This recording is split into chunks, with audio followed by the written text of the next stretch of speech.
Muy buenas noches, señoras, caballeros, bienvenidos al Gato al Agua. Gato de viernes, gato de usuarios y primer gato del nuevo año 2026, que vamos a tardar en acostumbrarnos, por cierto, a decir que estamos en 2026, pero lo estamos. Año que empieza, por otra parte, con un perfil cada vez más nítido de lo que está ocurriendo en el mundo. Despedíamos el año anterior contando que la cosa se estaba poniendo clarísima, los bandos que estaban en liza, lo que nos estamos jugando, lo que hay que salvar y lo que hay que destruir. Y el año ha empezado, que no hay más que ver, las algaradas prácticamente en todas las ciudades europeas, Barcelona también, por cierto, promovidas por esas ingentes masas de población halógena sin H que desde hace 10, 15 años han llenado las calles de Europa. ¿Sabe usted que hay un señor que se llama Samuel Huntington, que fue el que formuló la célebre teoría del choque de civilizaciones? Me parece que era el año 90 y qué, 91, 92 o así sería.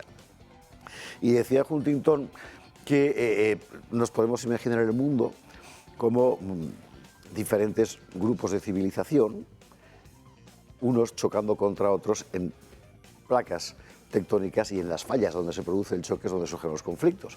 La civilización occidental, la cristiana ortodoxa, la musulmana, la confuciana, etc. Bueno, eso fue muy importante en la teoría geopolítica en su momento. Y lo que seguramente no había previsto Huntington es que el choque de civilizaciones se produjera dentro de una misma. Y eso es lo que estamos viendo muy particularmente en Europa, en Estados Unidos también, pero sobre todo en Europa, con el evidente choque de dos civilizaciones. Una que se está acabando, que parece decidida a suicidarse, demográfica, cultural, espiritualmente, que es eso que se llama civilización occidental, y otra importada, que ni mucho menos es homogénea, pero que tiene el rasgo común del Islam. Y ahí es donde estamos puestos ahora mismo. E insisto, no hay más que ver lo que ha pasado, luego lo veremos, este fin de año en Ámsterdam, en Frankfurt, en Florencia, en Barcelona. Lo que ha pasado sencillamente es que hemos incorporado a nuestra civilización el choque de civilizaciones ajeno. ¿Y de aquí cómo salimos? Pues esta es la gran pregunta, porque cuando uno mira a la cúpula, a quienes deberían solucionarnos el problema, o al menos intentarlo, al revés, son los que lo han provocado.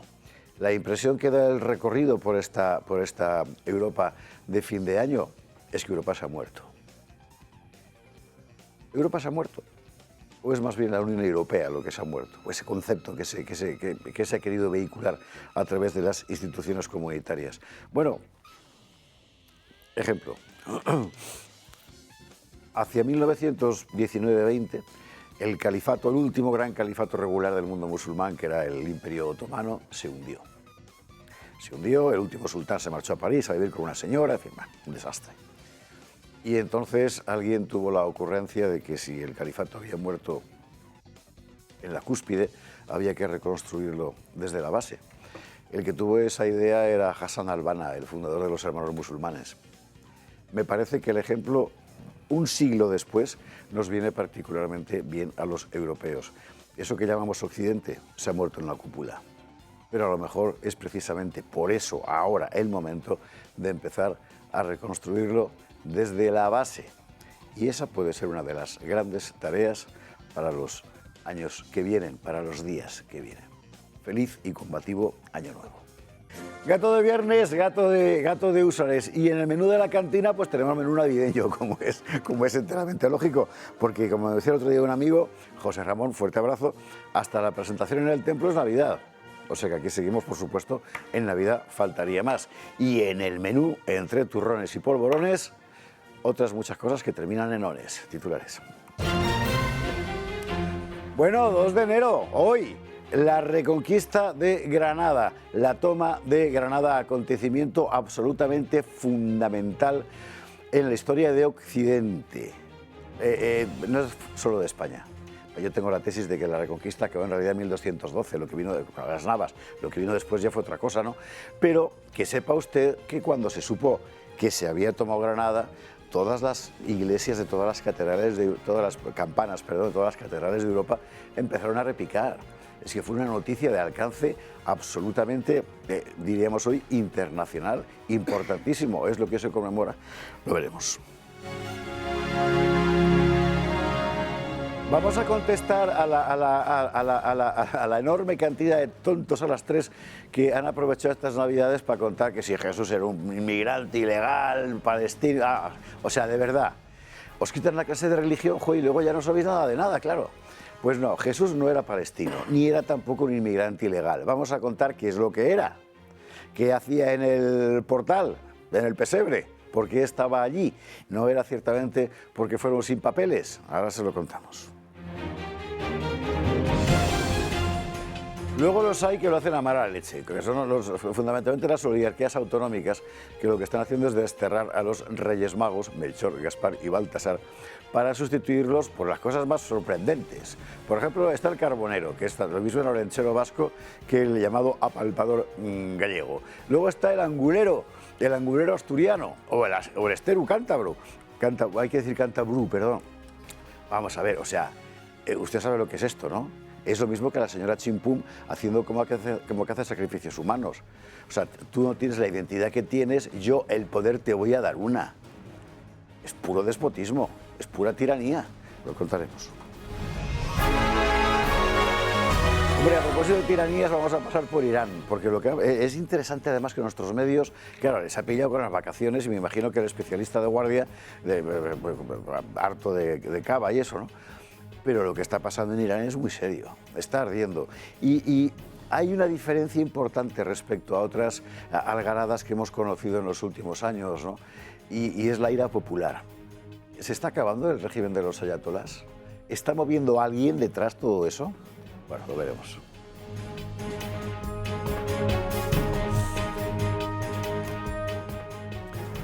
Y vamos a debatir, claro, en el gato de hoy, lo que ya es una evidencia. Esto que esté usted viendo es... no, esto es Bradford, Inglaterra, no es Frankfurt. Esto es Bradford, o sea que es mucho peor. Ahí pone Frankfurt, pero es por las salchichas. Eso es el Primark de Bradford, el primer día de rebajas. Bradford en Inglaterra, sí, que no es, que es Bradford. ¿Occidente ha dejado de existir? Vamos a ver, el hecho no es que solo que venga una afluencia extremadamente desproporcionada de población extranjera. El hecho es que la población autóctona no tiene instancia de identidad propia, que es lo que está ocurriendo en Europa. Bueno, será nuestro debate del día. Veremos todo esto en compañía de nuestros contertulios de esta noche. Usuarios de guardia, don Jesús García Conde, ¿cómo estás?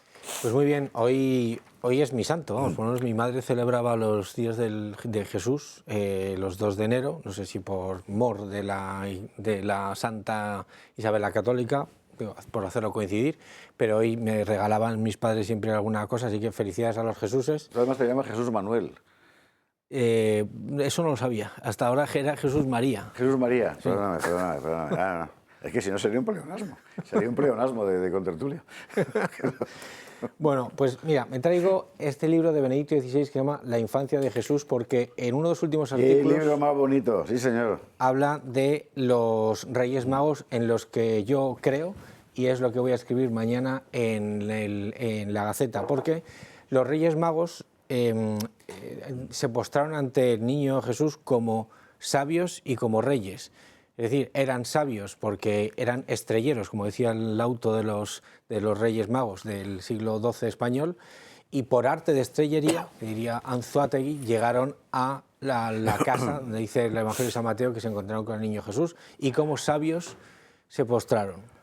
Es decir, frente a todos los científicos que solo se postran ante otras cosas. Y como reyes, según decía el Salmo 72, iban a llegar los reyes de Tarsis, en todos los sitios de España, también se postraron, es decir, que no situaron al pesebre en una esquina imperceptible. Esos son los Reyes Magos y sabios, que son los míos.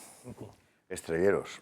Es que se decía así, cuando Cristóbal Colón fue a ver a Fray Antonio de Marchena, ¿no? En la Rábida, era el monje estrellero, le llamaban, pero era un astrónomo extraordinario, bueno, esa era la cuestión.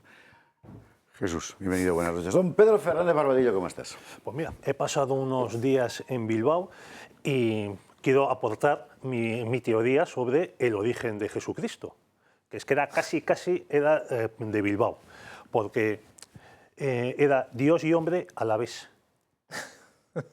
Joder. Bueno, chico, Carlos, ¿Tú qué tienes en A ver, contra de los alaveses? seguridad, por favor, que se lleven a este hombre. Sí, acá. Bueno, un saludo a la paisana que me reconoció en la iglesia de los agustinos, donde estuvo varias veces el actual papa, cuando era superior de su orden, y me dio saludos para todos vosotros, porque sigue mucho el programa del gato. Los agustinos son los que han vendido el centro el monasterio de La Rioja, ¿no?, para coger menas. Las Agustinas, me parece. Sí, ¿eh? Pero no lo sé. Pero bueno, si la desgracia es que en España todas las semanas se cierra un convento. Ah. Eso sí que es el hundimiento de Europa. Desde luego que sí. Pedro, bienvenido. Por cierto, estamos como todavía hay tiempo para pedirle regalos a los reyes, recuerde usted que de Pedro Fernández Barbadillo puede pedir eternamente Franco. Cualquiera de las dos ediciones, preferiblemente la última, esa que está viendo usted ahí, porque aparte del libro, que bueno, tiene el prólogo de Fernando Paz y el epílogo de un servidor, eternamente Franco en Homo Legends, de Pedro Fernández. Se puede pedir eternamente Franco e incluso el libro, digo, porque... Sí, efectivamente, qué agudo estaba ahí. Oye, Don Pedro, bienvenido, buenas noches. Otro regalo de Reyes que puede usted pedir. La reedición de Europa bajo los escombros de Fernando Paz, reeditado por Luz de Trento. Fernando, muy buenas noches, ¿cómo estás? Muy buenas. Sobre los escombros. Sí, estaba tentado a hacer un chiste, pero voy a hacer. Está el nivel muy alto. No. Madre mía, de lo del Alavés... ¿Tú qué tienes contra el Alavés? No, nada. ¿Qué tienes contra el Alavés? Te ha llegado. ¿Sabes lo peor? Que es que ese chiste lo hago yo todas las semanas en mi casa cuando juega el equipo de fútbol titular de Mendizorroza, o sea, el Alavés. Pero se lo hago a mis hijos de 13 años. Entonces me he sentido ahí disminuido. Yo hago otro, que es el de porque en Vitoria la gente no se entiende. Pues que hablan todos a la vez. Es casi peor. Es que es terrible, Diego, lo insultante que venía yo. Pero bueno, en fin. Pues tú vienes muy contento por el cambio climático. Yo vengo contento por el cambio climático. Vengo contento por el alcalde de Orense que se ha cargado la zona SER. Mi rendida admiración, me postro de hinojos ante él. Hay que traerle este programa. De verdad.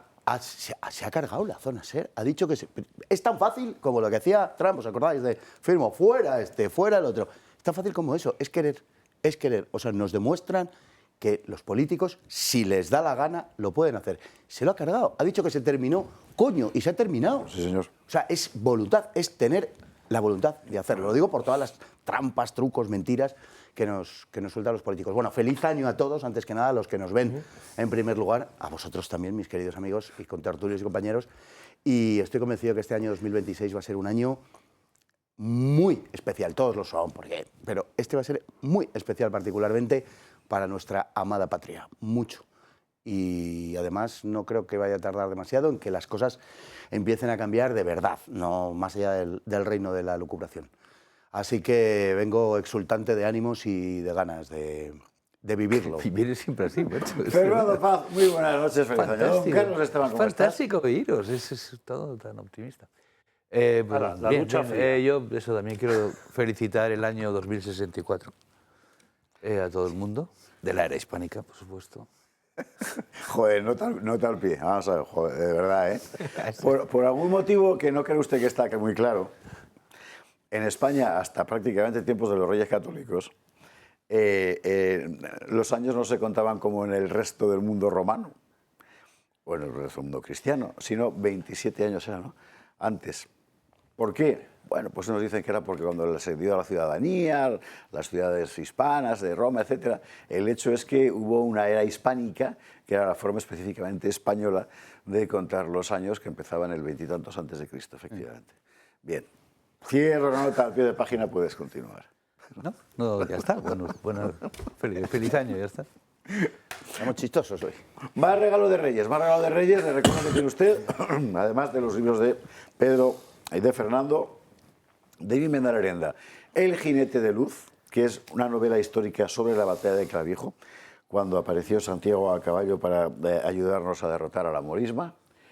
Ahora hay que decir, bueno, a los inclusivos, en la esfera, El jinete de luz, novela, y te voy a contar tu historia, volumen de toda la historia de España, desde Atapuerca hasta nuestros días, valga la redundancia, y en un solo volumen, en la esfera de los libros.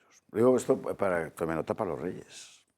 Porque luego ellos llegan a una casa y al final, ¿qué te regalan? Una corbata. María Dueñas, ¿se entiende? O sea, no puede ser. O una corbata. Muchísimo, muchísimo peor. Bien, quede clara pues la cosa. Luego, por cierto, ¿alguien sabe esto que es esta bolsa que me han dejado aquí? Que tiene una alabarda, un mosquete, varios sables, un arcabuz. Esto es cosa de Sara, yo no sé lo que pues será Pues para que los armemos después, pero ha hecho muy bien en guardar una bolsita. Navidad. Hombre, vamos a ver. Uno veía las redes estos días y era asombroso porque lo que estabas viendo era que un montón de opinadores de la izquierda estaba con la cosa de que Albiol expulsa de Badalona tal en momentos en los que, por el contrario, Jesús era un inmigrante ilegal acogido. De verdad, ha sido una inflamación de demagogia. Hemos escogido un solo tuit que es de Rafael Simancas. ¿Por qué? Migrantes pobres abandonados hoy a su suerte, pero Albiol y el PP estarán rezando conmovidos ante el Belén que representa una familia migrante pobre de hace 2000 años. Hemos cogido a Simancas, que si usted no lo sabe, es un señor socialista del PSOE de Madrid, porque es el más listo. Sí, seguro. Rafa. Pero ya está bien, o sea, que no. Ni migrantes ni pobres, leche. O sea, es que es una cosa bastante... Aquí hay mucho especialista en la historia de Jesús. Insisto, historia de Jesús. Así que os doy la palabra, Fernando, Pedro, Carlos, Jesús.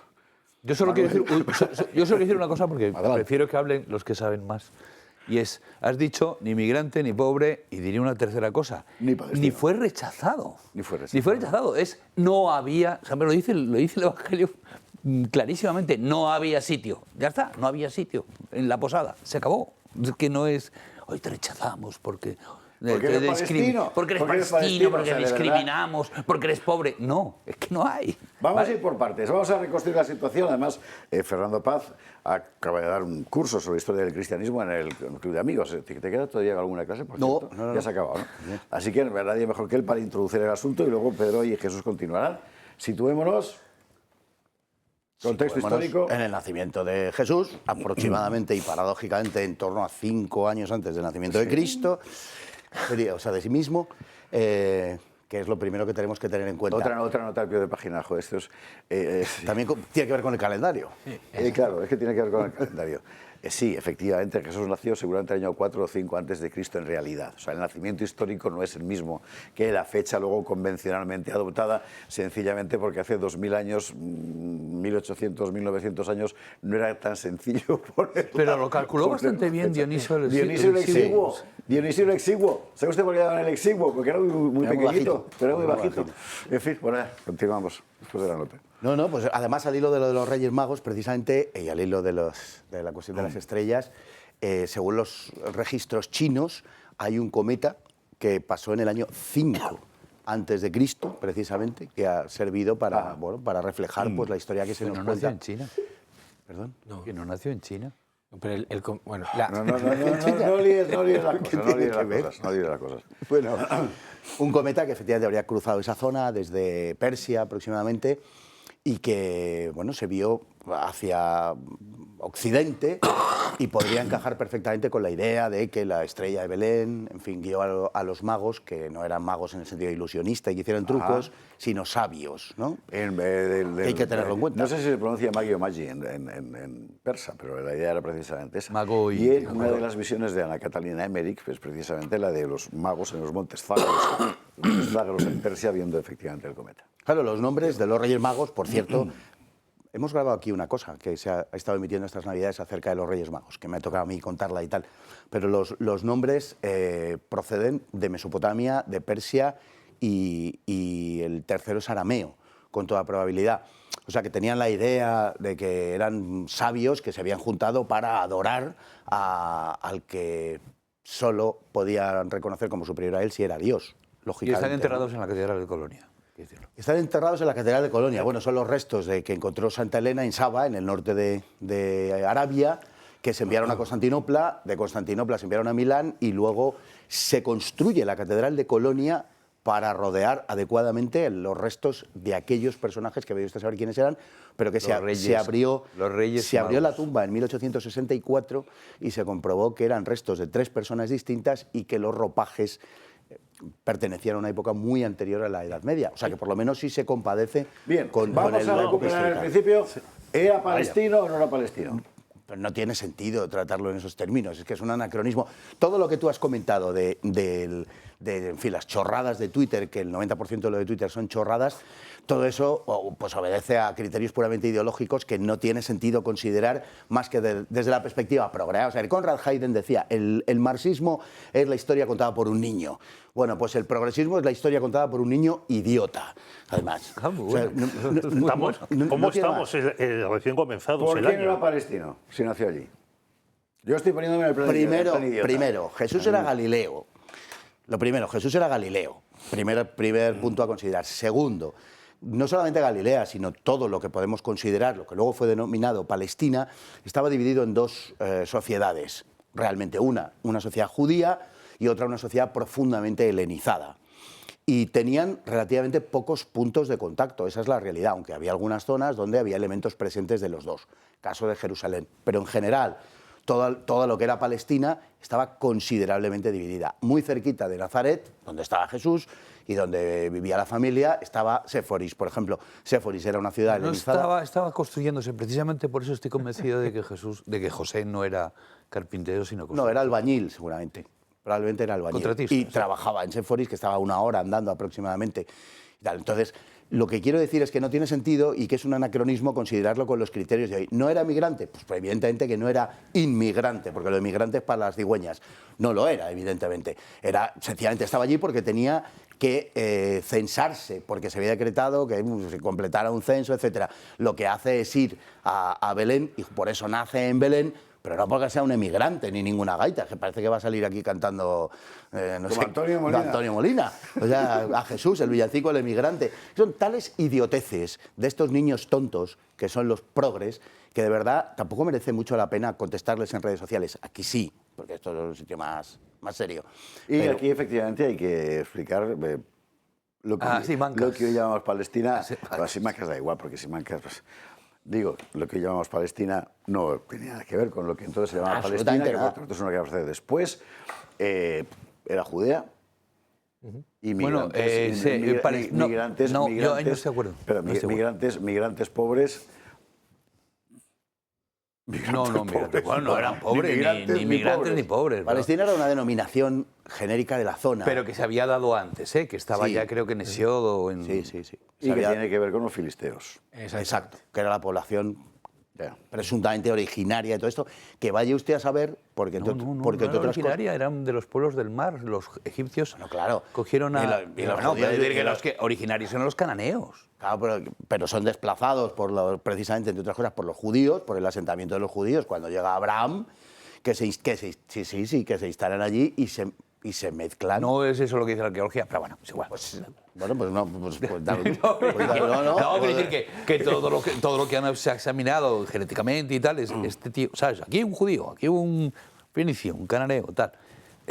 Genéticamente son exactamente lo mismo. O sea, los judíos son unos cananeos que dijo, vamos a creer en Yahvé y tal, no sé qué, o que se les ha pintado. Pero no son unos cananeos que van a creer en Yahvé, sino que los pueblos que proceden de Mesopotamia, los pueblos que conduce Abraham, llegan a la tierra de Canaán y se mezclan con ellos. Lo que pasa es que llega un momento, por eso son los mismos, lo que pasa es que llega un momento en que para determinar quién es judío y quién no es judío, y quién no es judío, y a partir de ahí es cuando comienza la denominación de Israel. Porque Pero no judío es mucho después. Claro, es a partir de ahí, porque antes eran hebreos. Bueno, y empieza ahí la denominación precisamente para determinar quién es judío o no, en función de la creencia, pero son el mismo pueblo.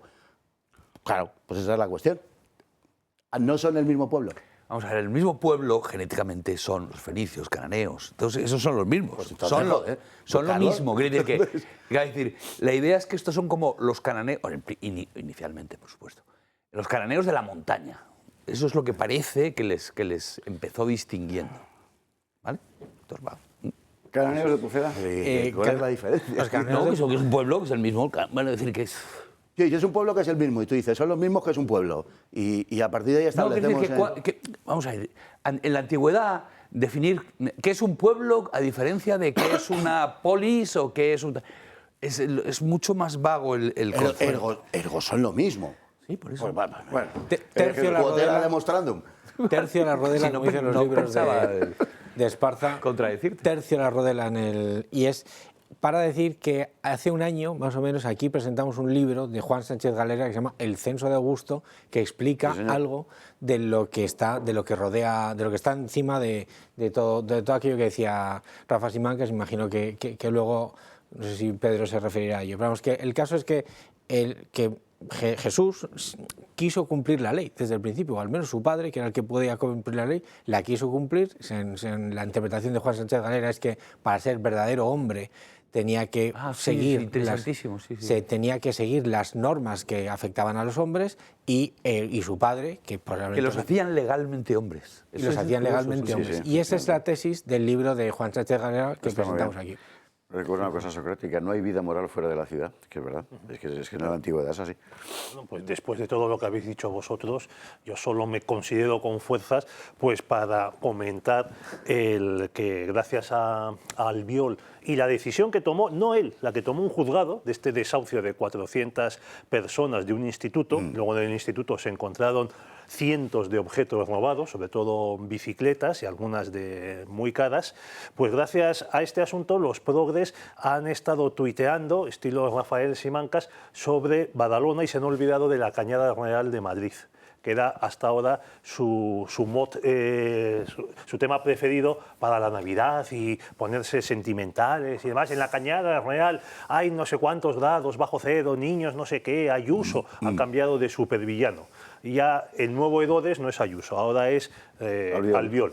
Les importa un pito que haya delincuencia, que haya lumpen, que haya todo este tipo de submundo de Lampa. Da igual, el caso es seguir atacando y burlándose. Y mientras tanto, qué preocupación por el Belén y por la Misa del Gallo en gente que te dice que Jesucristo no existió. Y el malestar del que habla Rafael Simancas, es que es como de broma tomar la referencia a Rafael este tío es diputado y gana más de 100.000 euros al año. Por eso he dicho que era el más listo. Pero es que parece de broma. Pero es que realmente es para decirle al tío, vamos a ver, Rafael, si estas personas están en esta situación, ¿para qué las traes? Es exactamente porque lo que iba a las traes tú, decir ahora, Rafael. claro. Las traes tú, Rafael. La culpa de que estén así es tuya, Rafael. No, esta es una de las dos consideraciones que yo iba a hacer para cerrar el tema de la Publi 1, sobre la cosa de Badalona. O sea, la culpa es vuestra. Claro. O sea, estamos diciendo permanentemente, no los traigáis que no caben. Cuando llegan y efectivamente no caben, nos insultéis a nosotros. Es escaparrar, hombre, por favor. Y vosotros ahora explicar... Mira, en la casita está de Pilar Alegría por ejemplo. Yo sí quería para acabar, si eso acabamos ya esto, es Séneca no era español. No. ¿Vale? Séneca no era español. Y entonces, lo que quiero decir es que cada vez que se dice a alguien Jesús era palestino y tal, o cualquier cosa de estas, intentando conectarlo con nuestra manera de ver las cosas de una manera tan antihistórica, es completamente idiota. Es un anacronismo absurdo, claro. Exacto, es completamente idiota. Sí, sí. Bueno, ya lo hizo el Papa Francisco. Era un hispano de Córdoba, claro. Era un hispano de Córdoba, su dimensión esencial y como se sentía... Romano. Era romano. Su identidad era romana. Pero oye, es que hemos visto una serie de idioteces que se repiten año tras año, esto es lo más cansino de todo, de alguien como, por ejemplo, ¿cómo se llama? Narbona. Este buen hombre que está todo el día, Rafael Narbona, encabronado en Twitter, macho, que es un tío tremendo, tío, diciendo una sarta de idioteces acerca de la condición jerárquica, de la ausencia de condición jerárquica en la Iglesia antes de Constantino, por ejemplo, y las dice con un deje de autoridad que parece que realmente tiene... Bueno, y lo curioso es que prácticamente nadie, casi nadie, le contesta. Si no le contestara, imaginaos las idioteces, el despliegue, la panoplia de estupideces que hemos tenido que aguantar y que tenemos que aguantar cada Navidad a costa de esta gente absolutamente ignorante de las cuestiones más esenciales. O sea, que siguen repitiendo la idiotez, el auténtico bulo histórico de que Constantino creó la Iglesia. Pero ¿quién les ha contado? Rafael Narbona, esta no es Simancas, Narbona. ¿Quién te ha contado eso, tío? ¿Quién te lo ha contado? ¿Y por qué te lo has creído? Bueno, si parecías listo. Eso era una cosa que resultaba fundamental cuando se creó la Reforma.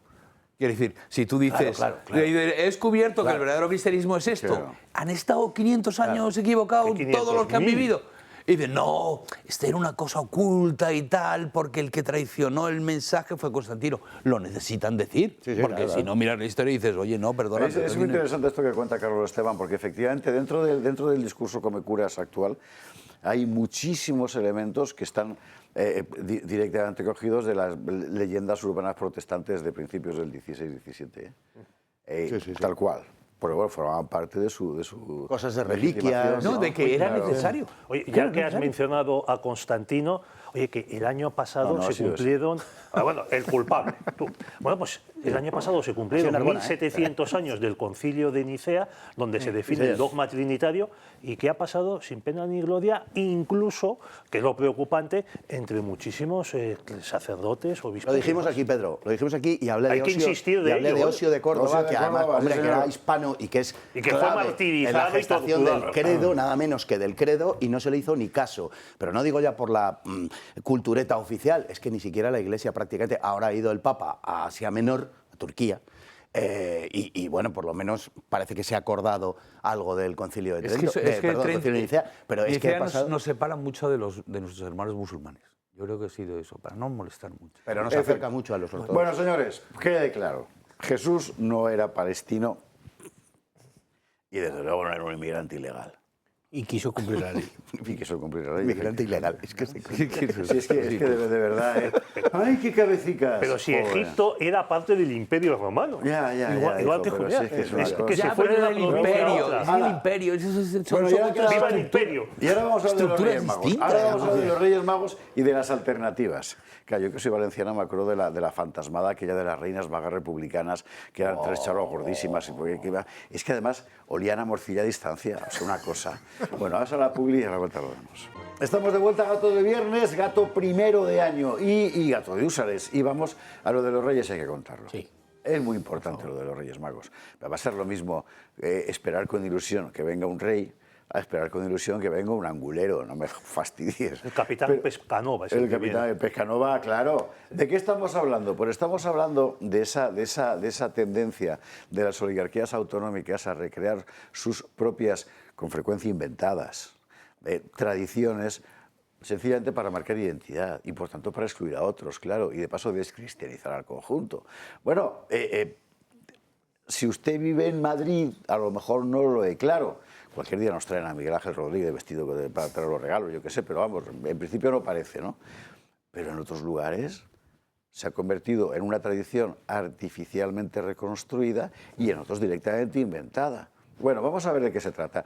Marina Álvarez, que ha sido hoy con Gloria Sacristán los dos pilares de este programa, nos lo cuenta. A los Reyes Magos les ha salido competencia, así como lo oyen. Y no nos referimos a sus majestades de AliExpress diseñados por Manuela Carmena en 2016. Estos aspirantes a magos de Oriente tienen un duro trabajo detrás. No es fácil sustituir a Melchor, Gaspar y Baltasar, pero cuando se trata de aplastar las tradiciones cristianas, la izquierda se pone las pilas y tira de imaginación. Ya saben que desde hace años la Navidad es un escaparate más de propaganda nacionalista y con el objetivo de hacer país, las autoridades regionales han rescatado supuestos personajes tradicionales que en realidad no lo son. Uno de ellos es el Olenchero. Este carbonero era un desconocido hasta hace 40 años en País Vasco y Navarra, aunque hoy los separatistas se empeñen en presentarlo como un elemento folclórico milenario. Muy presente en los colegios, los pueblos y las fiestas de niños, este personaje tiene su propio villancico y reparte regalos el 25 de diciembre. Hasta el futbolista Iñaki Williams se puso su disfraz para felicitar las Navidades. En Galicia ha aterrizado en los últimos años su versión del Olenchero, el apalpador, también promovido por los separatistas locales con la ayuda de algunos incautos. Más parecido al hombre del saco que al amable Papá Noel, este gallego se cuela en las casas de los niños y palpa su barriga para ver si han comido suficiente. Hoy presentado como una figura tradicional de la Navidad gallega, lo cierto es que no estaba documentado hasta 1960. Asturias aporta otro personaje singular, el anguleru. Inspirado en los pescadores de angulas del Nalón, este personaje fue creado en 2008 por una asociación regionalista de San Juan de la Arena. El objetivo era ofrecer una alternativa más local y laica a la tradición navideña. Hace poco pudimos verlo de paje recogiendo cartas de niños en el acuario de Gijón, aprovechando la ocasión para chapurrear en asturiano. Pues quiero decillos que estén expectantes, pero que disfruten mucho. Esto último ha encendido en redes sociales al diputado de Vox, Javier Jové. No es la primera vez que la derecha se planta ante estos intentos de reescribir la Navidad. Con la salida de la izquierda del Ayuntamiento de Valencia, PP y Vox pusieron coto a la conocida como Cabalgata de las Tres Reinas. La iniciativa fue impulsada en 2016 por la alcaldía de Joan Ribó y estaba inspirada en una cabalgata cívica celebrada por la Segunda República. Hay una cosa que dejar clara antes de abrir la mesa y es la siguiente.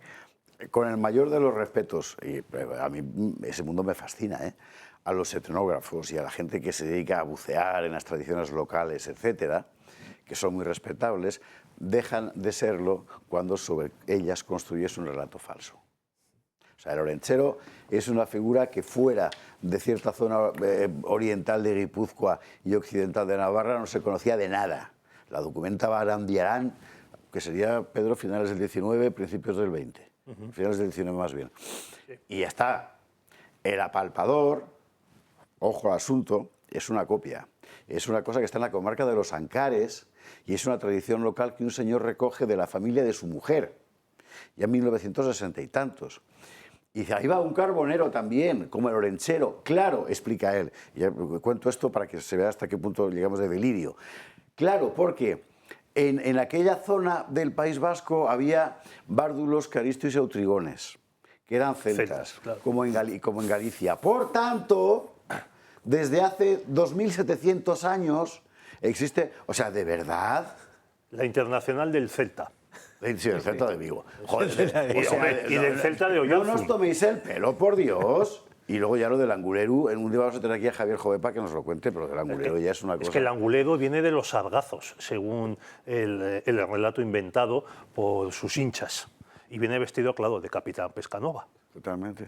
Y en Santander se han inventado, pues, el esteru. El esteru. Y en León tienen ¿cómo llaman? La Vieja del Monte, la Vieja del Monte. Bueno, esto nace por dos motivos, por el odio a lo cristiano y por odio a lo español. Y detrás están los políticos subvencionando todas estas chorradas. Y encima es una cosa tan artificial, el olentzero, como tú decías, bueno, pues era una figura de los montes y de los valles, de las zonas boscosas de Navarra y de Guipúzcoa, donde se hacía carbón de leña. Por eso es un carbonero de leña. En la zona de la Ribera Navarra, o en Álava, o en gran parte de Vizcaya, las encartaciones, el mismo Bilbao, el lechero no se conoció hasta los años 60 y porque lo empiezan a mover los mendigochales y otros grupitos de nacionalistas vascos. Y es fomentado o permitido por las autoridades franquistas que, como siempre, no tenían ni idea de dónde soplaba el viento y por dónde iban las tendencias. El primer paseo del olentzero en Vitoria está documentado en 1966. Y esto es una cosa tan artificial, tan sacada de madre, tan falsa, que es que en 1994 en San Sebastián al olentzero le inventan una pareja femenina. ¿Cómo se llama? Mari Domingui. María Dominga, ¿no? Que encima está vestida pues, con unos trajes folclóricos pues, del siglo XVI. 1966. ¿Quién era ministro de Información y Turismo en 1966? Fraga. Pero bueno, en fin. Y luego lo del anguleru. A mí lo del anguleru me ha llegado al alma. Pero está bien porque es el perfecto ejemplo de la reconstrucción y nos sirve también para entender esos otros fenómenos, ¿no? Es decir, ¿sabe usted lo del profeta este de Ghana? De Ghana con H y Ghana sin H, porque el tío se ha forrado, que anunciaba un diluvio para el día 25. Y has tenido durante semanas y semanas a decenas, cientos de miles de africanos de las zonas colindantes acudiendo a 8 arcas que había hecho construir este hombre para salvarse del diluvio universal. Y una vez llegados allí, este cobraba hombre ticket. se llamaba, no sé cómo, Noé, bueno, Nova, se llamaba. Se había comprado un Mercedes último modelo, el tío. No ha Pero llovido, flotaba ese Mercedes. No ha llovido, claro, ¿no? Entonces lo que hizo fue convocar un acto para dar gracias a Dios porque no había... a mí el tema... Lo de Nínive fue eso. A mí el tema... Lo de Nínive fue eso. A mí el tema me fascinó por lo siguiente, porque es una especie de versión, de pensamiento mágico del cambio climático. Es exactamente lo mismo que aquí, con el cambio climático que viene, con las políticas, no sé qué, es exactamente lo si mismo, no pasa... pero en tribal, ¿no? Bueno, y esto del angulero es lo mismo, en politiqués, de todas esas tradiciones que no lo son. Sí, existe la tradición, pero tú la conviertes en una cosa que no es, con lo que la desvirtúas por completo, angulero, macho. Bueno, acabamos de ver lo del de Ghana, lo acabamos de ver con las previsiones de la AEMET. Sí, en diciembre. Que íbamos a pasar un calor extraordinario, yo ya me iba a comprar un bañador para tal, y, joder, y de repente hace un frío que pela y tal, y están en la explicación, en ¿no? el caso de, dando gracias. En el caso de Fernando y mío, lo peor del tema del cambio climático es que nos decepciona, que nos encantaría. Yo que soy hubiera un partidario del calentamiento cambio climático, Claro, soy por eso. ferviente partidario del cambio climático, por supuesto. La historia del apalpador, a mí no sé por qué, pero el apalpador es del PSOE. O sea, no sé de qué federación. Es el apandador, ese es el Sí, apandador. lo digo por lo del palpo y el Me Too y esas cosillas. ¿Qué tal? Esto es para lo que acaba de decir Pedro, en realidad es romper todos los elementos que nos unen. Que al final es eso. ¿No? Yo, antes de decir ninguna otra cosa, quiero disculparme porque no les he felicitado el Kwanzaa. Es verdad. El Kwanzaa. El Kwanzaa. Lo felicita No la al Casa pie de Blanca, página. Y tal. Es más, y os va a explicar Fernando qué es, en qué consiste. Explícalo tú, que lo habrás leído en el mismo sitio que yo. Bueno, resulta que se supone que los negros en América no celebran la Navidad, ni el Hanukkah, ¿vale? Sino que celebran una fiesta que se llama Kwanzaa, ¿vale? Que tiene 7 días, cada día tiene un nombre en suajili, lo cual es muy curioso porque el suajili es un idioma del África Oriental, de donde no vino ningún negro americano. Pero bueno. Esos más bien estaban esclavizados en Arabia y en la al mundo árabe. Exactamente. Y entonces, bueno, es una fiesta que tienes por cierto, Pero cuenta quién era el protagonista. Eso es. Que el protagonista tiene su... Y esto se lo inventó un tipo, ¿vale? Que era el líder de una facción contraria a las panteras negras, ¿vale? Sí. Es decir, uno de estos separatistas negros, ¿qué tal? Su fiesta de panteras negras. Rojo, pero vamos, rojo picante. Y que se sospecha que era en realidad informador del FBI. De toda la pinta, ¿eh? De toda la pinta, así que para cargarse el movimiento y tal. Y este tío, por cierto, estuvo en la cárcel porque torturó a una serie de mujeres con unas maneras horribles, por cierto, que le llegaba a pegar con tostadoras. Sí, señor. Una cosa que es me una dejó cosa sorprendente. completamente alucinado. Y se inventó esta fiesta, y entonces va a Kamala, la candidata del Estado profundo. A la presidencia, la última, y dice que ya se acuerda de cuando celebraba. Sí. Tía, naciste en el 64, es imposible, ¿sabes? Es decir, no, o en el 67 y esto fue en el 64. Bueno, es imposible, ¿vale? Además eras india. O sea, no jodas, o sea, no celebraste jamás el Kwanzaa ni nada. Ni lo ha celebrado nadie, ni lo sigue sin celebrar nadie. Los negros celebran la Navidad, ¿vale? Sí, ya está.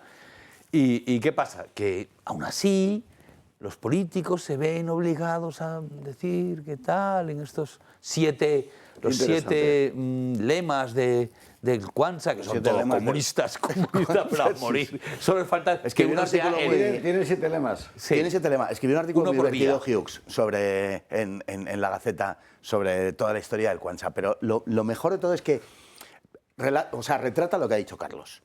O sea, la asunción de una narrativa absolutamente artificial que no existe, que no ha existido nunca y que es capaz de elaborar su propia memoria, como contaba acerca de Kamala Harris. No, yo de pequeña celebraba el Kwanzaa. Dice, ¿pero qué vas a celebrar tú, desgraciada? Si no existe eso, si se lo han inventado, se lo acaban de inventar. Qué interesante es eso. Me recuerdo una señora mayor que salió el otro día en no sé qué cadena de televisión de las del Consenso, diciendo que ella había visto en tiempos de Franco azotar a la gente por hablar en valenciano. Bueno, no habían visto, sonriendo a los... Mis 4 abuelos hablaban valenciano y en mi vida vi una semejante cosa, ¿verdad? Pero es El bombardeo de Guernica, impresionante. Sí, que siempre sacaron sacan a una señora que dice octogenaria. que vio cómo sonreían los pilotos. Los ¿Cómo pilotos sonreían? Jorge Vista. Jorge Vista. Madre mía. Pero que además la niña tenía 3 años o algo así, pero recordaba perfectamente cómo sonreían Ya. los malvados pilotos alemanes mientras bombardeaban la población. Bueno, pues esta reconstrucción de la memoria solo es posible porque antes se ha destruido la memoria real. Claro. Y esto es una cuestión muy importante.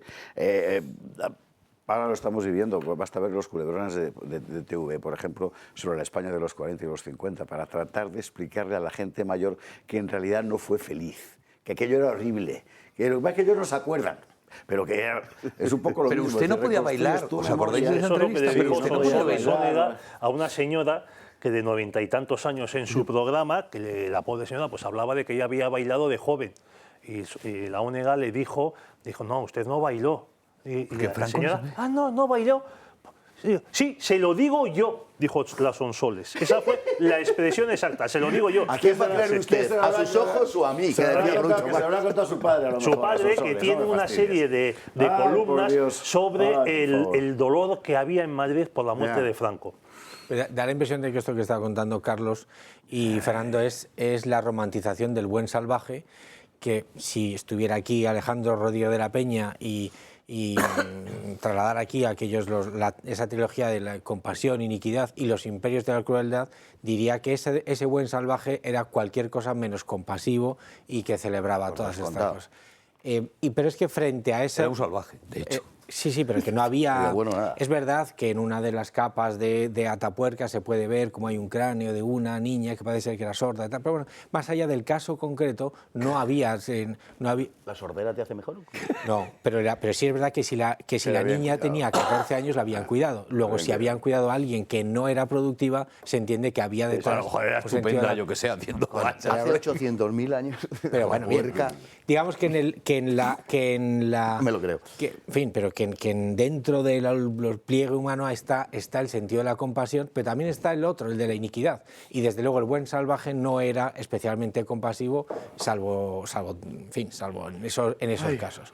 En todo caso, yo que soy de Valladolid, los celtas cortos no han Sí, no lo dices cometido... re bien, ¿De dónde eres? No lo he dicho hasta ahora, pero esta vez que los celtas...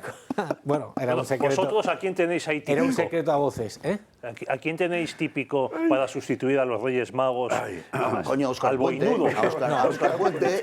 Y encima lo exportan. No, en Valladolid tenemos a Gaspar, Melchor y Baltasar, las tres edades en las que, tú lo explicarás en el vídeo, imagino, pero en las que los Reyes Magos, los sabios, que son a esas tres edades, hay una forma de adorar al niño. Y es que frente a eso, antes decías de lo del cometa. Lo del cometa creo que es una cuestión del cuadro de Giotto, pinta un cometa, pero Kepler resulta que desandando 230 años por el eclipse llega a la cifra de que el viaje de los Reyes Magos, sean 3, 12 o los que sean, fueran, efectivamente. o los que fueran, debió producirse en el año 7 a.C., porque más o menos por esa época Ajá. debió ocurrir Eso no el lo sé. eclipse. Lo que te digo es que eso figura en los, Sí. en los registros. En los registros, sí. Los chinos habían visto la misma luz, Sí. esa misma luz se puede ver durante varias veces al año, y en el Evangelio de San Mateo lo que dice es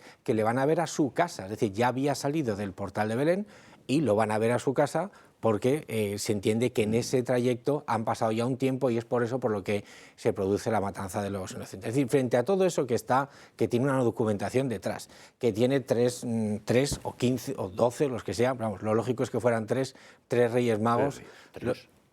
Tres. Sí, porque eran las 3 tribus que... Melchor, Gaspar y Baltasar. Melchor, Gaspar y No, Baltasar. Más que nada porque Los tres continentes. eran 3 presentes.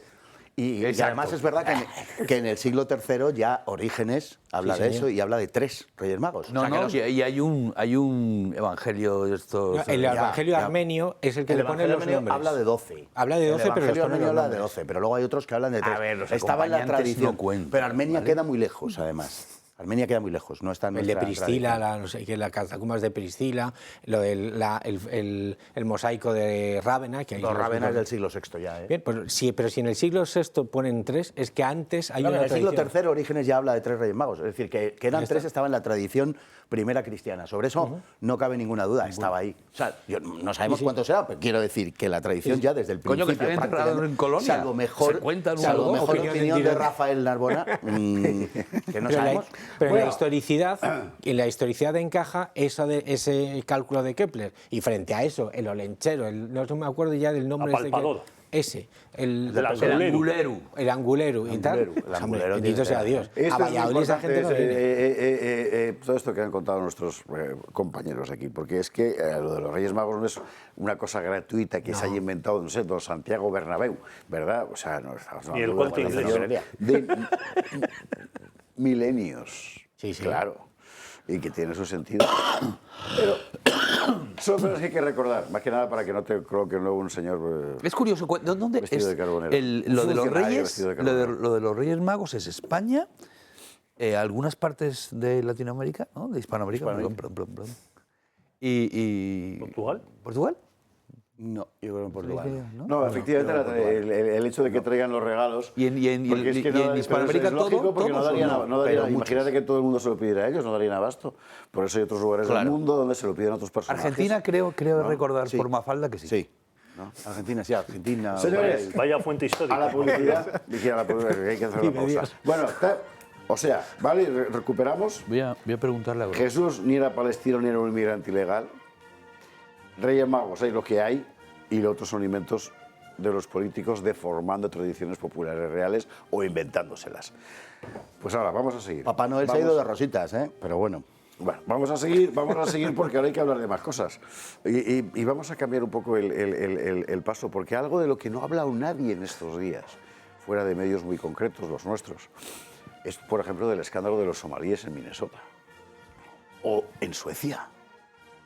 Es decir, redes que desvían millones de euros o de dólares acogidos al mantra de la ayuda a los inmigrantes, etcétera, para construir auténticas fortunas delincuenciales.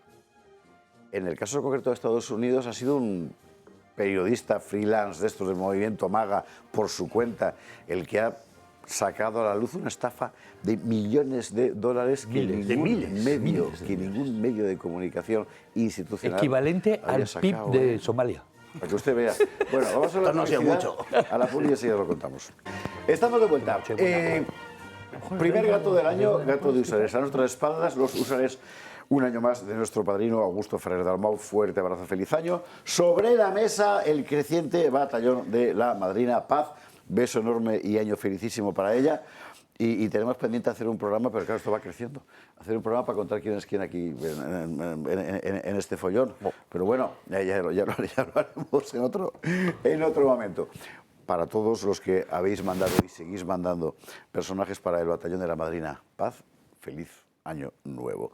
Vamos al asunto este de las redes. Es que era inevitable. Y van en Suecia, por ejemplo. Pero bueno, o sea, puticlubs en Somalia. Con dinero de los suecos. Pero también había socialistas del PSOE en Somalia. Agrupación. Por habría en Somalia.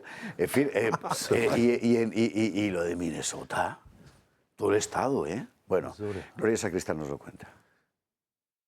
Redes vinculadas al islamismo aprovechan subvenciones oficiales para cometer fraude o incluso financiar organizaciones terroristas como Hamás. Y no hablamos de casos aislados, hablamos de millones de euros, de sistemas de control fallidos y de una pregunta que nos hacemos todos. ¿Estamos financiando con nuestros impuestos redes que actúan contra nuestras propias sociedades? En Minnesota, un vídeo viral ha sacado a la luz cómo guarderías financiadas con fondos federales reciben millones de dólares en subvenciones públicas a pesar de no ofrecer servicios. Hello, we'd like to ask where the money's going.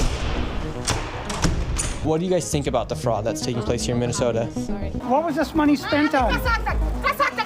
1.26 million. What was that money spent on? There aren't any kids. Answer the question. Are there children? There's no children inside this building.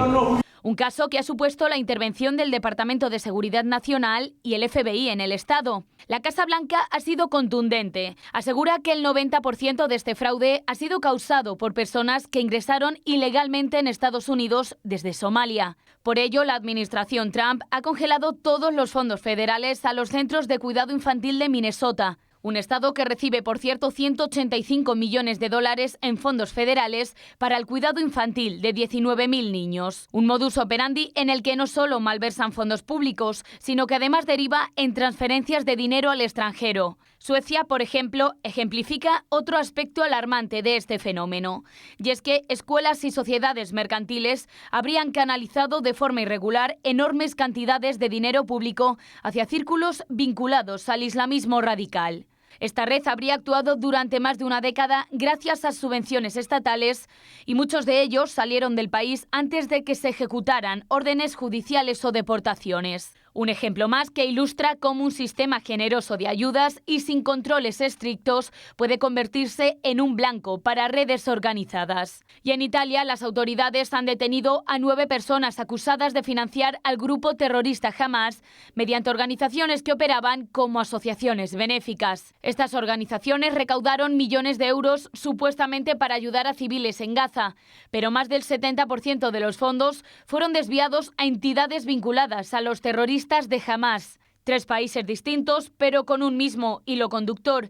Ayudas oficiales que terminan en redes opacas, corrupción y apoyo a organizaciones terroristas como Hamas. Detrás de cada subsidio o donación hay dinero del contribuyente, por lo que es más que evidente que estamos pagando con nuestros impuestos el coste de la islamización encubierta.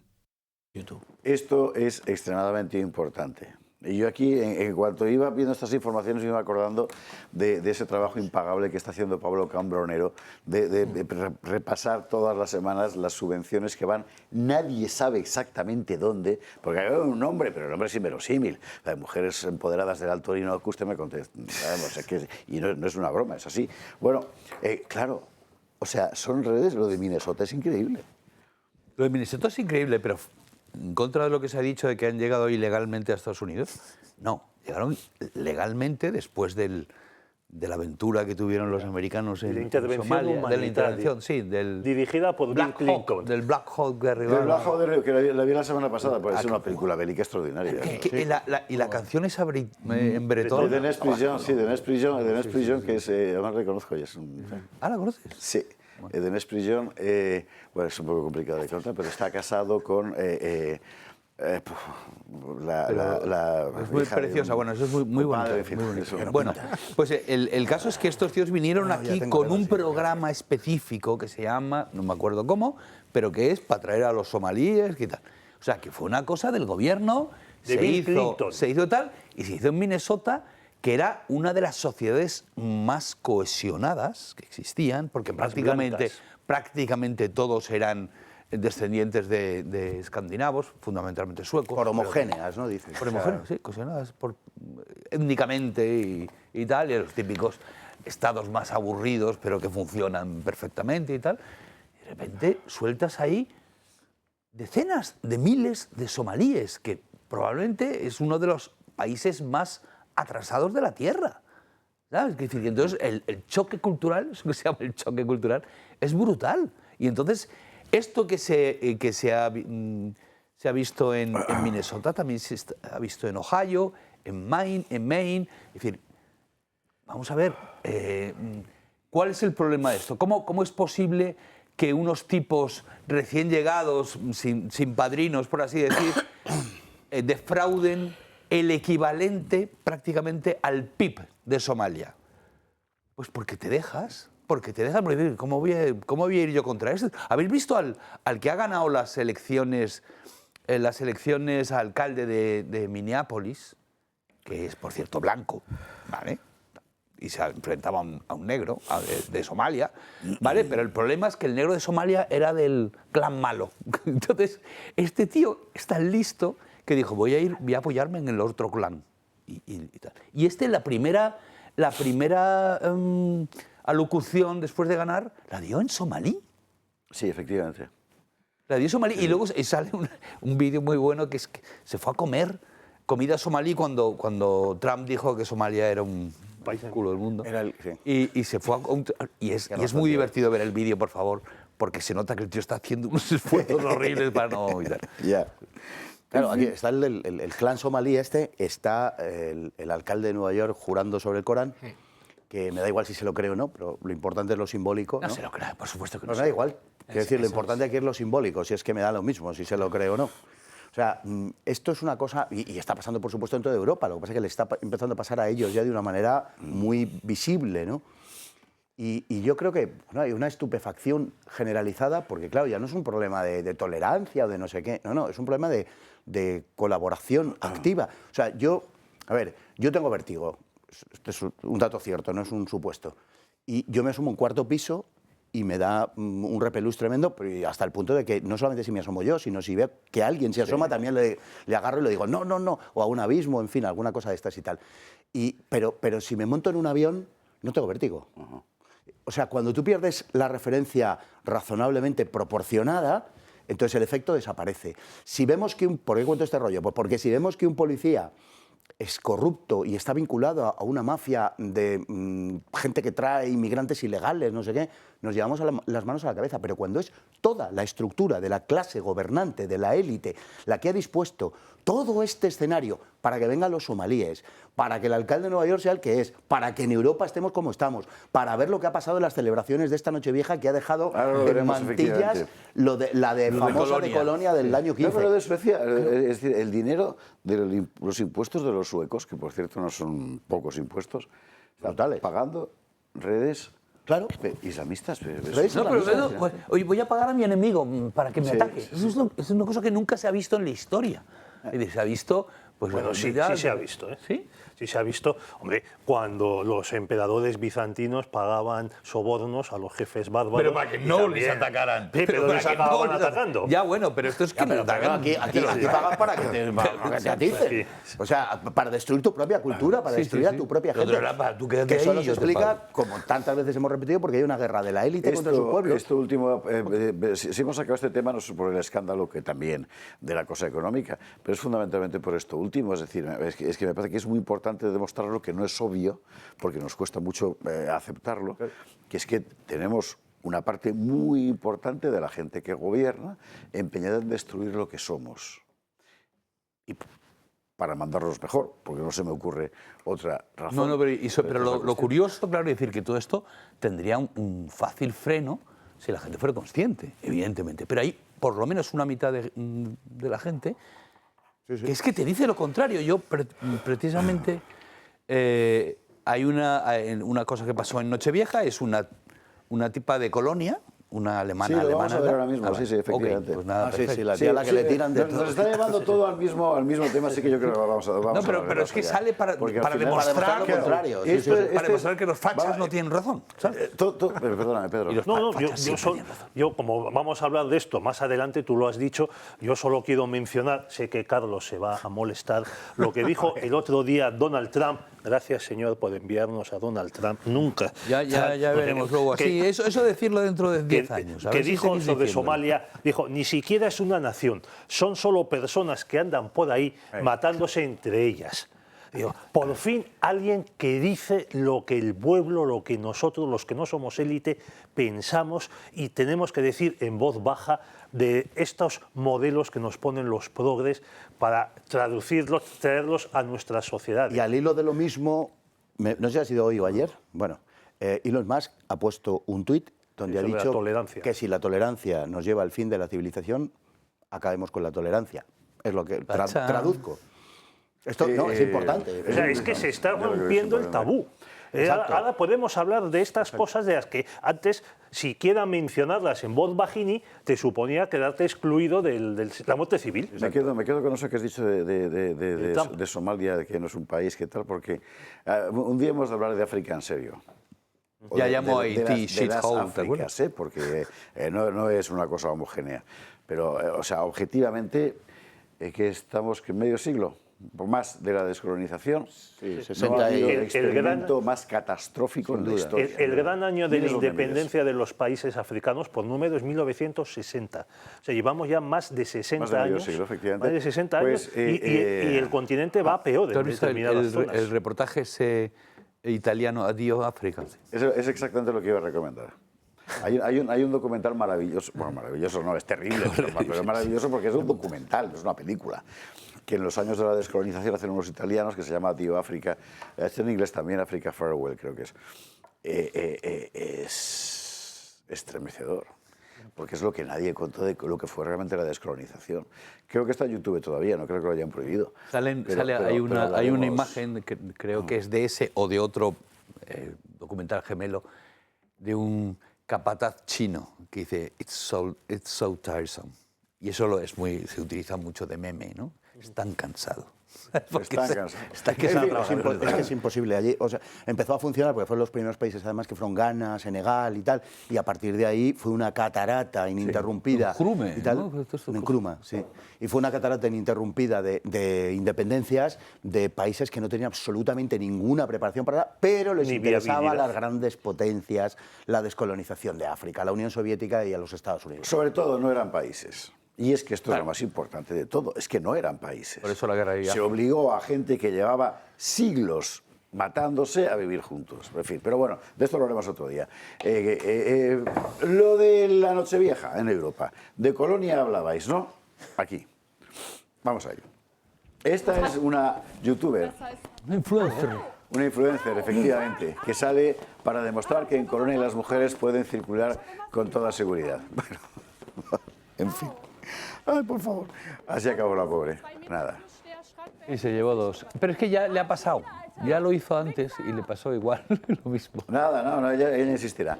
Esto es Estrasburgo. No, es Colonia, ¿no? No, esto de ahora, estas son nuevas. Esto es Estrasburgo. En Estrasburgo, el ayuntamiento ha decidido ponerle a los vecinos una tasa por estragos urbanos, por los estragos urbanos que causan los inmigrantes masivos. Es decir, que son los vecinos los que tienen que además pagar los desperfectos creados por toda esta gente. Esto es Londres, Nochevieja. ¿Qué ve usted ahí? ¿Se acuerda del tradicional Bobby sin armas? Pues no, la policía con fusiles de asalto. Por la calle patrullando Londres en Nochevieja por aquello de la inclusión que decía Carlos III. Esto es Ámsterdam, manifestación de jóvenes musulmanes tirando fuego contra los policías. Sí, tal cual. Pero yo lo que no sé es cuándo van a llegar al poder. En Ámsterdam lo más gordo ha sido el incendio provocado de la Catedral de Vondel. Ese es tu tuit. Tu tuit. Sí, provocado por, ya se han localizado dos inmigrantes, hasta donde yo sé, en este medio, se han alcanzado dos musulmanes. Y esto es Florencia. Esto es Florencia. Esto es bueno, la gente se divierte así en Florencia. La gente, como ve usted, hay un montón de muchachas. De los Medicis. Y esto otro del otro día, la apertura de la apertura de Bradford, del Primark de Bradford, en fin. Bueno, pero la pregunta es, oiga, en fin, tú eres muy joven y no te acuerdas, pero pues no lo viste, pero Europa hace 30 años no era esto. Pero ni parecido. Era Europa. Ni parecido. De repente no es ya nuestro mundo. Ahora que se ha muerto Brigitte Bardot, hay mucha gente pues, vuelve a películas, fotogramas, fotografías de ella y tantos cantos, a veces con fondo, y ves otro mundo completamente diferente, como si en vez de haber pasado 50 años hubieran pasado totalmente, sí.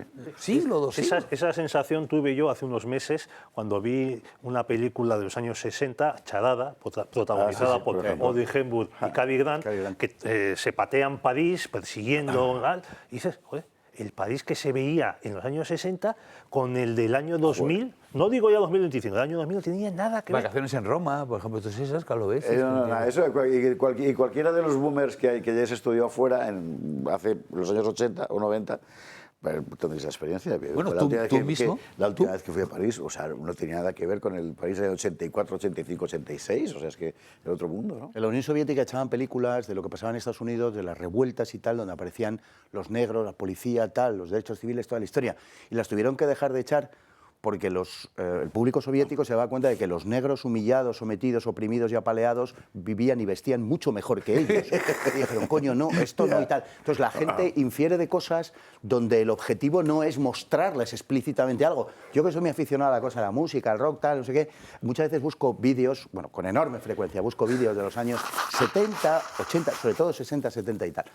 Y allí me encuentro con un montón de comentarios que no tienen nada que ver con el vídeo en cuestión, que es un single de éxito de 1979, donde la gente dice, pero todo el paisanaje que se ve ahí es tal, pero y por el Charity Cross y tal, y aparece la gente normal, blanca, británica, tal, todas estas cosas. Un concierto de la Electric Light Orchestra, por ejemplo. Está pensando en los jam y tal, sí, totalmente. O sea, es así. Bueno, oiga, entonces ahora la pregunta es, ¿ha dejado de existir? Esta pregunta la formulo única y exclusivamente porque me la sugirió Carlos Esteban anteayer. Con lo cual tiene que contestar él ahora. Dios. No sabía yo que se podía sugerir temas, pero ahora ya no sé. No, yo es que, vamos a decir, te lo sugería porque al principio al ser principio de año, lo que se hacen es lo típico que se hacen predicciones, pero no se hacen predicciones exactamente para el año que viene, sino ya puestos pues para qué es lo que nos espera, nos espera un poco en el futuro cercano. Y yo creo que si hay una cosa que, por todo lo que habéis dicho, por todo lo que estamos viendo, por todos los temas que solemos tratar, es que Europa ha abdicado absolutamente. Ha abdicado absolutamente. Los europeos, como raza, es decir, lo que siempre se llama los blancos, porque hay que recordar que los blancos son la gente, la etnia, la raza originaria de Europa. Es que es así. No ahora que se empeñan que no tenemos un lugar de origen, ni somos nativos de ninguna parte, si lo queréis ver en Wikipedia o así, no somos nativos de ninguna parte. Una cosa curiosísima, todo esto. Negros es nativo, no sé qué. Pero nosotros no tenemos lugar así ancestral, para nada. Bueno, pues claro, en 1900 era casi un tercio de la humanidad. Hoy somos el 7-8%. La Europa comunitaria el 5%. Entonces, bueno, pues desapareceremos. Porque el problema no solo es este que estáis hablando, que es esta absoluta dejación cultural, esta rendición auténtica de oír uno tras otro, un europeo tras otro, un europeo étnico tras otro, diciendo somos lo peor, debemos desaparecer. Es que lo dicen. Ay, qué bien que se llene esto del tercer mundo, porque son mucho mejores, más vibrante, como les llaman y tal. No, lo peor es que realmente no sé cómo se puede dar la vuelta a la cuestión demográfica. Hay un artículo maravilloso que me lo mandó el Javier Alcoraz el otro día, por cierto, de Alesia Putin, que se llama así, sobre el ejemplo japonés.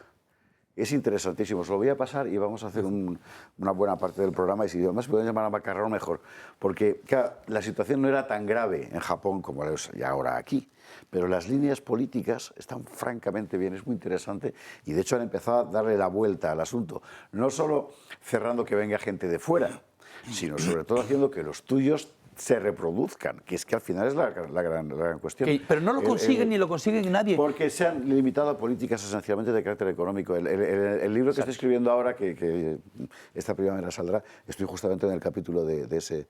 O sea, el enfoque puramente socioeconómico de la natalidad es un enfoque suficiente. No, mira, por ejemplo, hay una medida que China se llevó el susto de su vida. ¿Por qué? Resulta que durante el maoísmo decidió que eran muchas bocas que alimentar y solo se puede tener un hijo.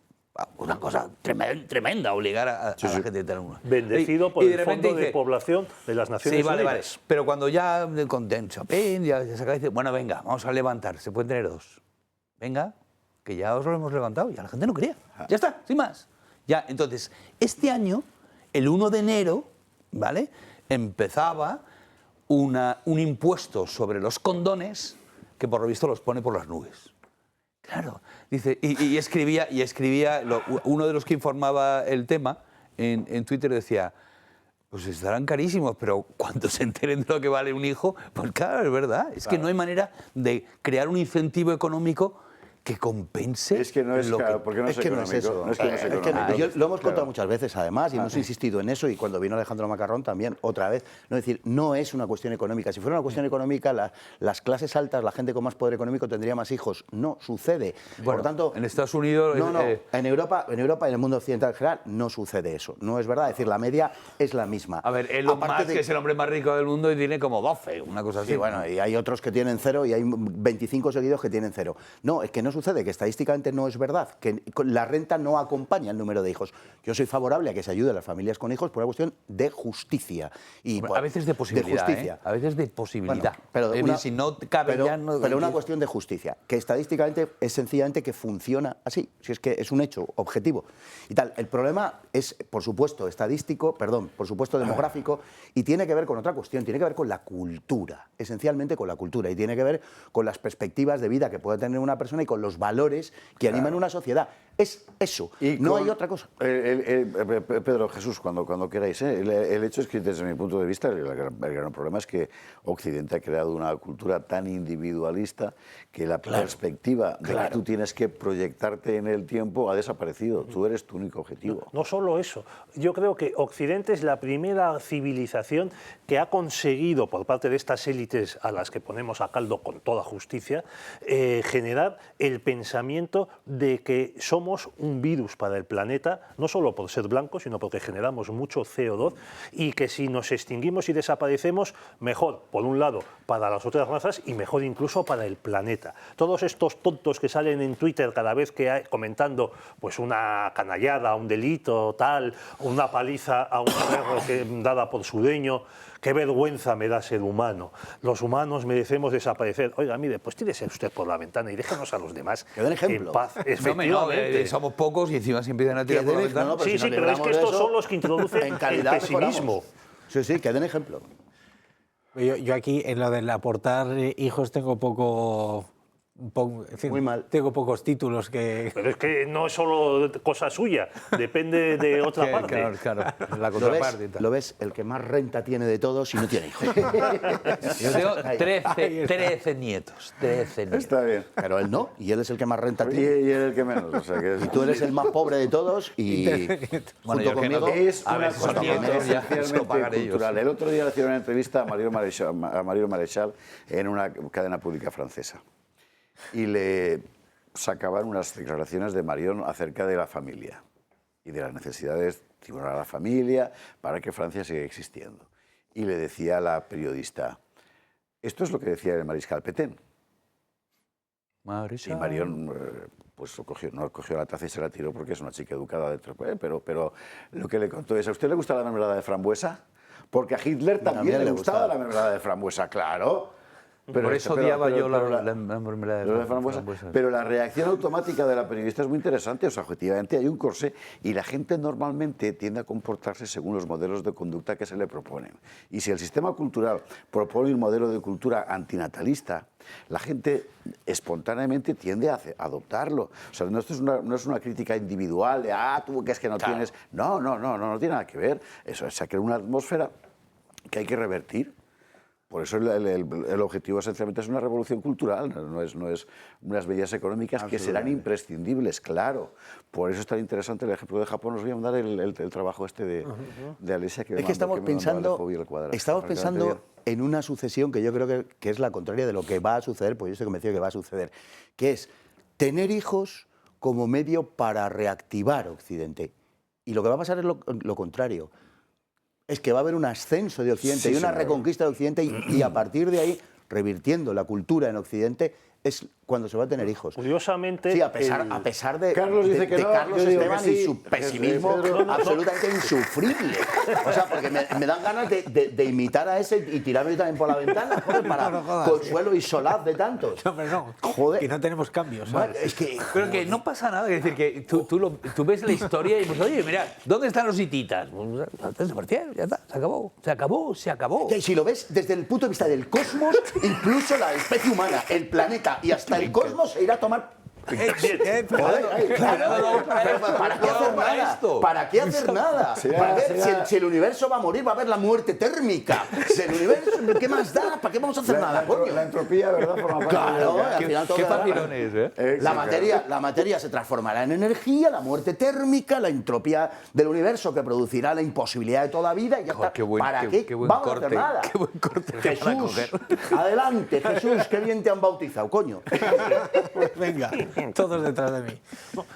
Yo solo quería añadir un dato que precisamente me aportó Alejandro Macarrón, que es que el baby boom en Francia empieza en el año 41-42, cuando el país está vencido y ocupado por los alemanes.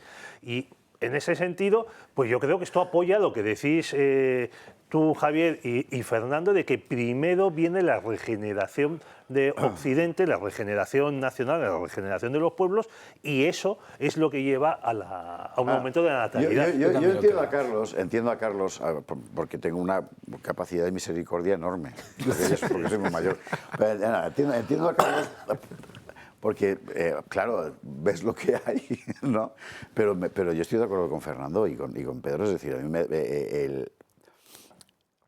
no son medidas de carácter económico y de hecho, Yo sé que os cuesta, las que lo van a revertir. Ahora bien, si tú construyes un sistema cultural que haga ver a la gente que la continuidad generacional ¿Merece la pena? Exacto, merece la pena, es buena. Es buena. Pues venga. Punto. ¿Qué prisa? Que vais tarde. No, nosotros estamos Javier, tú que has estudiado también la España visigoda, sabes que al final de esa época española había una especie de... ¿Cómo era? Que la gente se dejaba morir. Sí.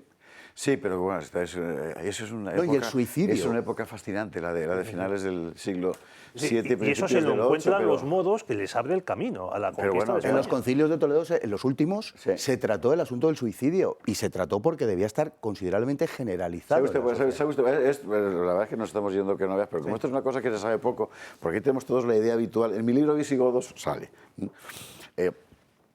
la idea de que, bueno, llegan los moros, invaden España porque don Rodrigo sabía tal con Florinda. La cava. Mentira, todo eso.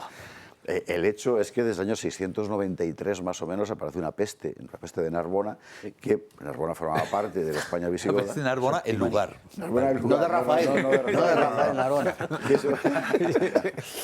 Que se va extendiendo por todo el país y que mata, no se sabe exactamente a cuánta gente, pero mínimo una cuarta parte de la población. Todo eso coincidiendo además con un colapso del sistema económico que venía de al menos 20, 30 años atrás, termina haciendo que no haya qué comer. Y gente que se vende como esclava. Porque no hay viejos señores, pequeños propietarios. Porque no hay manera de atender a la prole. Claro, un hombre libre que se convierte en esclavo tiene una tendencia a la sublevación bastante notable, con lo cual terminan haciendo leyes para castigar a aquellos pueblos que acojan a esclavos fugitivos, que lo sabía así. Bueno, todo un absoluto caos. Y efectivamente es un mundo que se deja morir, y los concilios de Toledo, los últimos ya ni se escriben.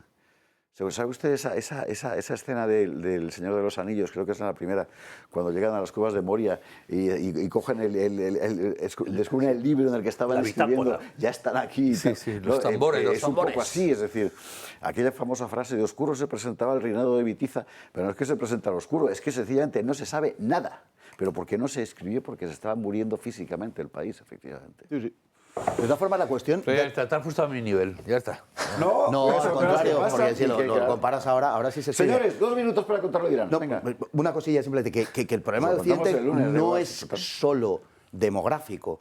El problema de la muerte de Occidente no es solo demográfico. Es decir, vamos a ver, del horizonte de un estudiante español normal y europeo se han eliminado, por ejemplo, los estudios clásicos. Totalmente. Es decir, no hay el latín, el griego, la cultura clásica, la gente en no... Harvard. En general. Harvard. De 27 departamentos claro. No hay uno que sea cultura, civilización. Pero que en España, pero no hablamos ya de una cultura tan elevada como la que se supone que es depositaria Harvard.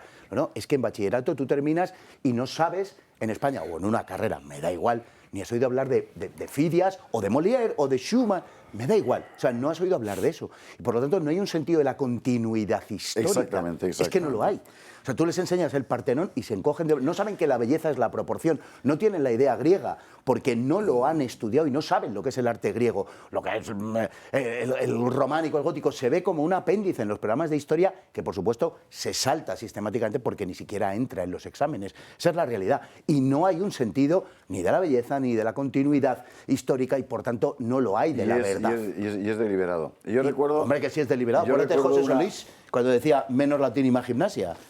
Sí, pero bueno, a ese tuve una acertada respuesta. Ya. Usted la sabe, ¿no? Este es un episodio de la serie. ¿Para qué sirve el latín? Solís era de Cabra, ¿no? Para que no le llamen, para que le llamen Entonces, usted Gabrense. para que usted, siendo de Cabra, le llamen Gabrense y no otra cosa. En fin, bueno. ¿Qué tiempos? Eran los años 80 y tantos, principios del Felipazgo, y Eduardo Subirats, que era anarquista, fue el primero que denunció: estáis rompiendo la continuidad cultural. O sea, dentro de unos pocos años la gente no va a saber de dónde viene. Y era verdad, es lo que han conseguido efectivamente. Pero tampoco la de ciencias es mucho mejor, ¿eh? No sé yo si enseñan a hacer integrales en condiciones y a ver qué... Con mucha fibra las hacen ahora, las integrales, Sí, efectivamente. pero nada más. Señores, el equipo de matemáticas de Estados Unidos. ¿Lo habéis visto? ¿Qué? Ah. El equipo campeón del mundo de matemáticas en Estados Unidos. Que son chinos todos aquí. Todos. Claro. Oye, a mí para despedir me gustaría solo mencionar la censura que ha habido en Francia con la quema de coches en Nochevieja. Se han quemado 1.173 vehículos, lo cual ya es una de estas costumbres de la sociedad multicultu. Ningún periódico francés lo ha sacado en portada. Eso sí, Le Monde te habla de las protestas en Irán y de las docenas de muertos en Suiza, pero de los coches quemados en Estrasburgo, Pues en París... como Le Monde habla de Irán, nosotros no vamos a hablar. Total, ya, porque aquí hablar de cosas muy importantes. Uno, esto ya es a lo mejor un poco personal mío, pero me parece que no. La Audiencia Nacional avala quitarle el nombre de Francisco Franco a una bandera de la Legión.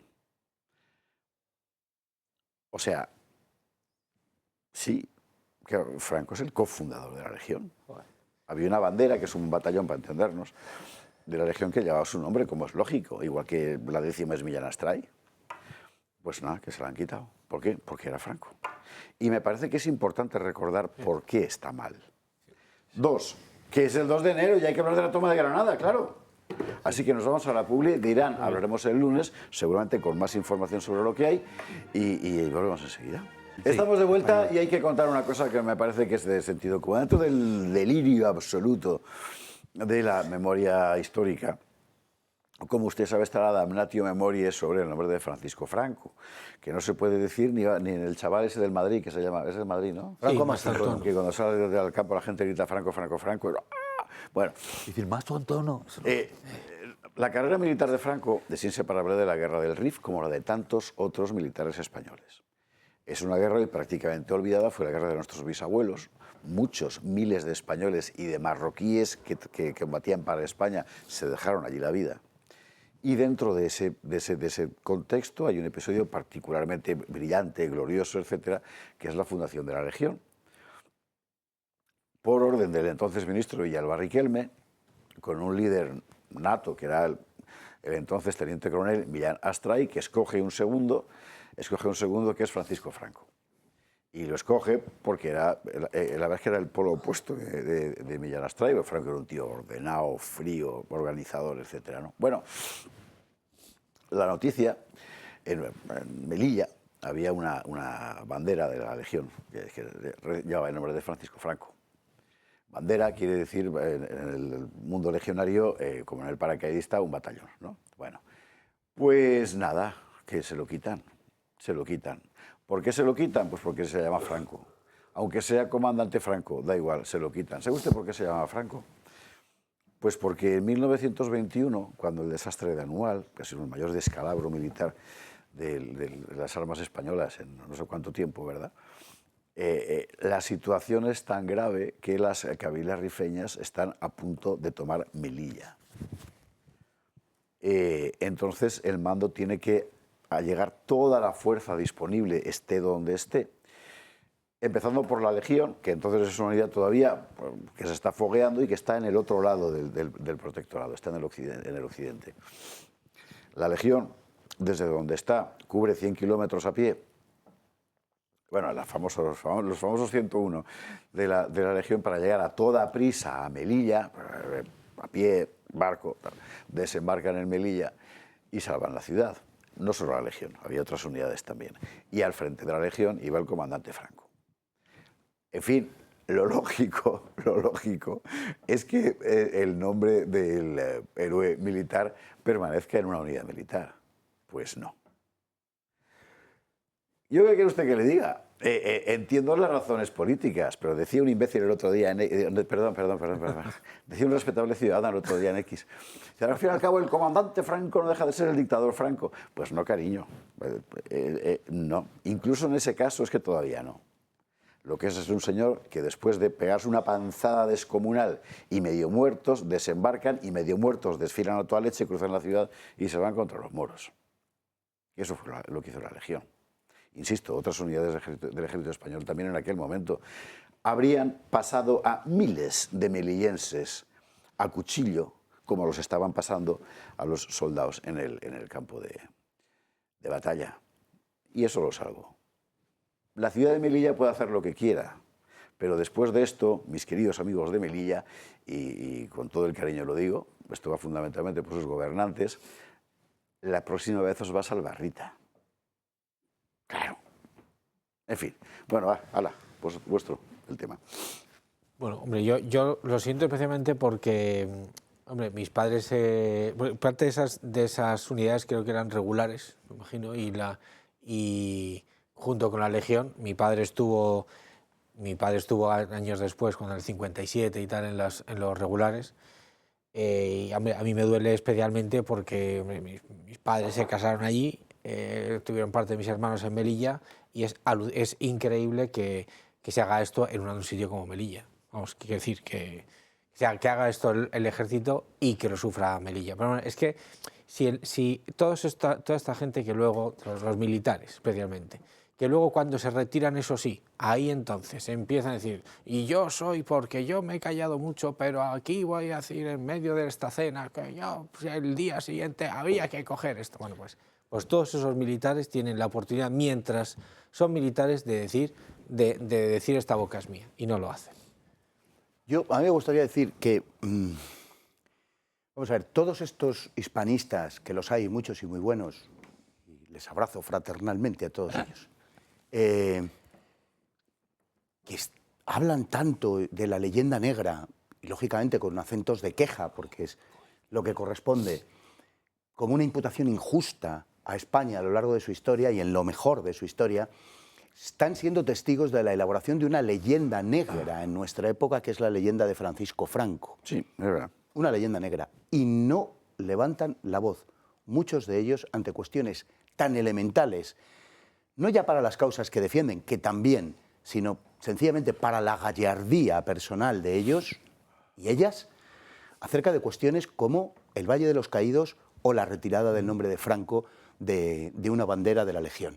Entonces, me viene a las mientes, no sé muy bien por qué, aquel artículo de José Antonio Primo de Rivera de mayo de 1930 que se llamaba La hora de los enanos, donde fustigaba a todos aquellos que recién muerto su padre, 2 meses antes, pues manifestaban su contento y su alegría por el fallecimiento del que ya ahora, una vez que lo había dejado el gobierno 2 meses antes de su propia muerte, en enero, llamaban con tanta alegría el dictador. Yo estoy convencido de que pasarán los años y nadie se acordará, no de Franco, sino de toda esta chusma miserable, ruin, mezquina, encanallada, que quiere aplastar su nombre y quiere borrar su nombre de la historia, y serán ellos quienes vean el suyo borrado, salvo porque espero que, por el contrario, nosotros, en lugar de borrar sus nombres, los inscribamos a fuego en la historia para advertencias de las futuras generaciones, si es que finalmente tienen, pues eso, el fin que merecen todos estos enanos que están protagonizando desde el punto de vista político e intelectual, esos a los que les duele la espalda de doblar el espinazo ante el poder y que están protagonizando todas estas indignidades y canalladas. Sinceramente, espero que recordemos sus nombres, porque cada uno tiene su hora. Yo espero a los de uniforme, como a los de uniforme que luego en privado... Están incluidos. Ah, vale. Están incluidos. Yo la verdad es que me cuesta más y me avergüenza más como compatriota cuando... Me avergüenza menos cuando mis compatriotas son crueles o brutales o injustos que cuando son mezquinos, ¿verdad? cobardes. Sí, Y lo que estamos observando en ese tipo de cosas es esa mezquindad. No te voy a quitar una gran cosa. Después de todo está muerto, no le vas a quitar absolutamente nada. Te quitar este mérito, claro, decir que es indudable, ¿vale? La estatua que había era en Melilla, ¿no? Sí. Y tal, decir, el tipo que nos vino a salvar, que todo el mundo dijo, Dios mío, de la que nos hemos librado. Y Es el ratoncito orinando en el pedestal de la estatua. Sí, ¿no? porque Joder, es grande, porque él es grande. Yo no soporto lo grande, porque me avergüenza. Eso es lo que estamos viendo. ¿Os acordáis hace poco que quitaron de una calle que era el nombre de un marino español? Por lo que sea. Y resulta que ni siquiera la calle ni siquiera tenía ese nombre por el marino, sino por un barco que se llamaba como el Marino. Y es que todo es como pequeño, mezquino, ideologizado a morir. Y es eso. Es la hora de los enanos. Tabú. No, pero además como el tabú, el tema de... El nombre de Franco está manchado, no lo puedo decir, no lo puedo decir aunque sea un jugador de fútbol.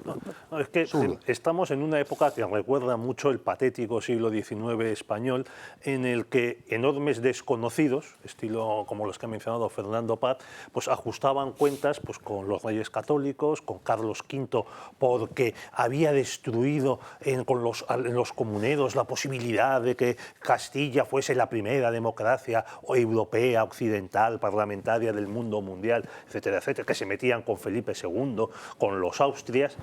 Y ahora estamos en lo mismo. Y de aquí lo único bueno que se puede sacar es que están convirtiendo a Franco en una especie pues no sé, de rey bajo la montaña, de don Sebastián que volverá cuando España esté en peligro, un mito fundador. Barbaroja.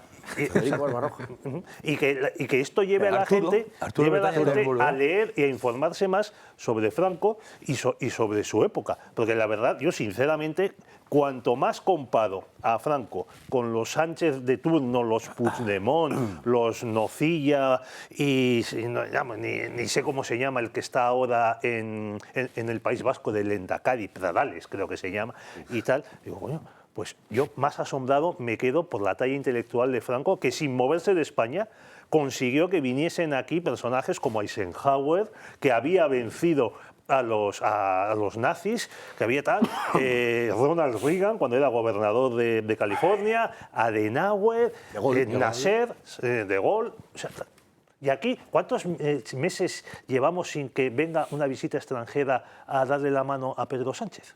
Es por lo de la mano, creo yo. En fin, está agafado. Esa bandera de la Legión se llama Francisco Franco por el socorro de Melilla en 1921.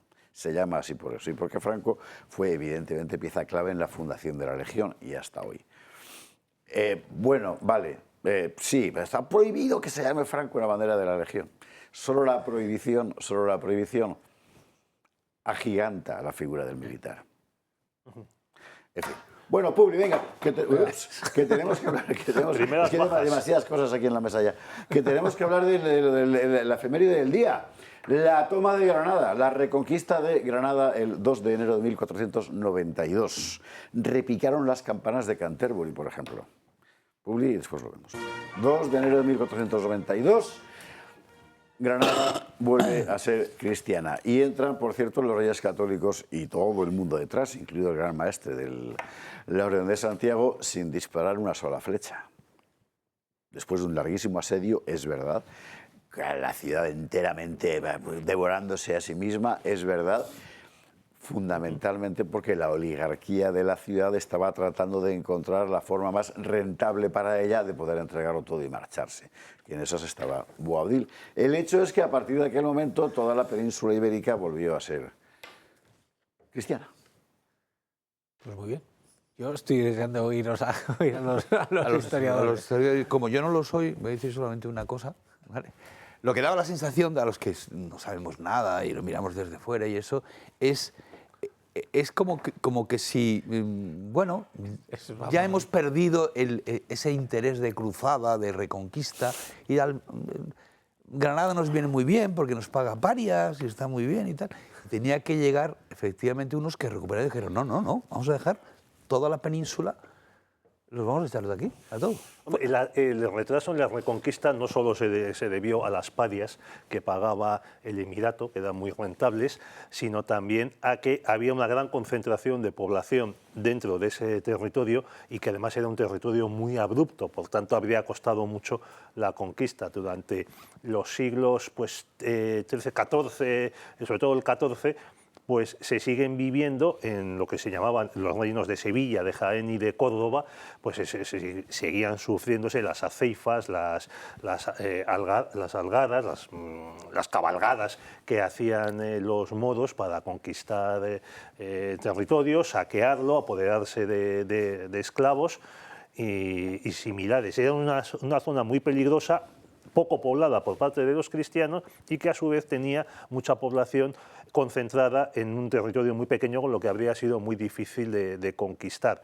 Al final, lo que toma la decisión, lo que decían los reyes católicos, es, por un lado, la conquista de Otranto, en 1481, los turcos toman la ciudad, hacen una matanza tremenda, están los mártires de Otranto en el calendario, y también que entre los nazaríes empiezan a haber movimientos y se conquista una pequeña posición en el mismo año de 1481 y que es la excusa o el disparadero para que los reyes católicos se lancen a ello. ¿Qué fue, Loja o...? No, Loja no, Loja estaba en Córdoba. ¿Cuál fue esa plaza? Pues no me acuerdo exactamente, seguro que Fernando nos lo dice con más exactitud y además... No, me he perdido. No, yo tampoco me sé la cuestión. Vamos a ver, 1212, Navas de Tolosa. Todos los reyes españoles, se puede decir así, juntos y solos, porque los cruzados europeos se van la mayoría, derrotan el último gran intento de invasión musulmana, que es el de los almohades. A partir de ese momento, lo que quedaba de Al-Ándalus, que habían sido varias fases diferentes y contrapuestas, empieza a deshacerse. Muy rápidamente. En el curso de medio siglo, pues ya se llega hasta el Atlántico por el sur, Jaime I va a estar en Valencia, bueno, y lo que queda es un reino musulmán vasallo, que es el reino de Granada, de una familia, que es la de los nazaríes precisamente, el nombre de Al-Nasr, que a los que se deja sobrevivir allí por dos razones. Uno, son vasallos, van a estar pagando tributo a Castilla, Aragón alguna vez, Castilla fundamentalmente. Dos, desde el punto de vista militar es muy complicado tomar aquello. Y además no hay recursos humanos propios. España está poco poblada, tanto Castilla como Aragón. Y ese reino tiene su propia vida, cada vez más orientado por otra parte hacia el sur, aunque sigue pagando sus tributos y tal. Hay un momento a finales del siglo XV, es decir, mucho tiempo después, en el que el mundo nazarí se hunde por guerras civiles entre ellos, porque era un mundo islámico como el que podemos tener hoy en los lugares más primitivos de esa civilización. Y una guerra entre las oligarquías de allí, internas, una guerra brutal, como la matanza de los Abencerrajes, por ejemplo, demuestra, ¿no? Eran la flor de Granada. Y dentro de eso, pues los reyes católicos, que todavía no se llaman así, pero que tienen una idea muy clara de lo que se llama la época república cristiana, una medida política moderna muy concreta de unificación territorial, etcétera, empiezan a jugar, claro. Y prácticamente el último año de esa larga guerra de Granada es una negociación continua entre el gran capitán, por cierto, Gonzalo Fernández de Córdoba, y Boabdil, a ver qué le dan para que se marche.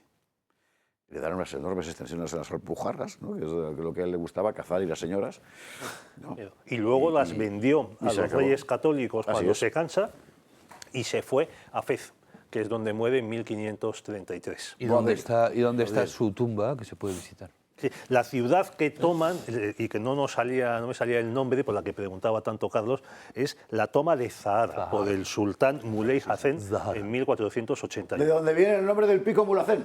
Y la que toman los cristianos así en plan sorpresa y tal, que es la que da lugar a un romance muy conocido, es la Alhama. Alhama, sí, sí. Ay de mi Alhama. Yo también creo que la Reconquista termina a todos los efectos prácticamente en la época de Fernando III y Jaime I. Es decir, la caída de Jaén, Córdoba, Sevilla, es lo que lo determina, y la llegada hasta Murcia de los de Aragón, que luego cederán, recordémonos por también el Tratado de Mirra, a Castilla. Y bueno, es prácticamente el final. Lo que pasa es que luego hay un siglo XIV que es muy complicado por todos En el siglo XIV, es terrible. En el siglo XIV hay una pandemia.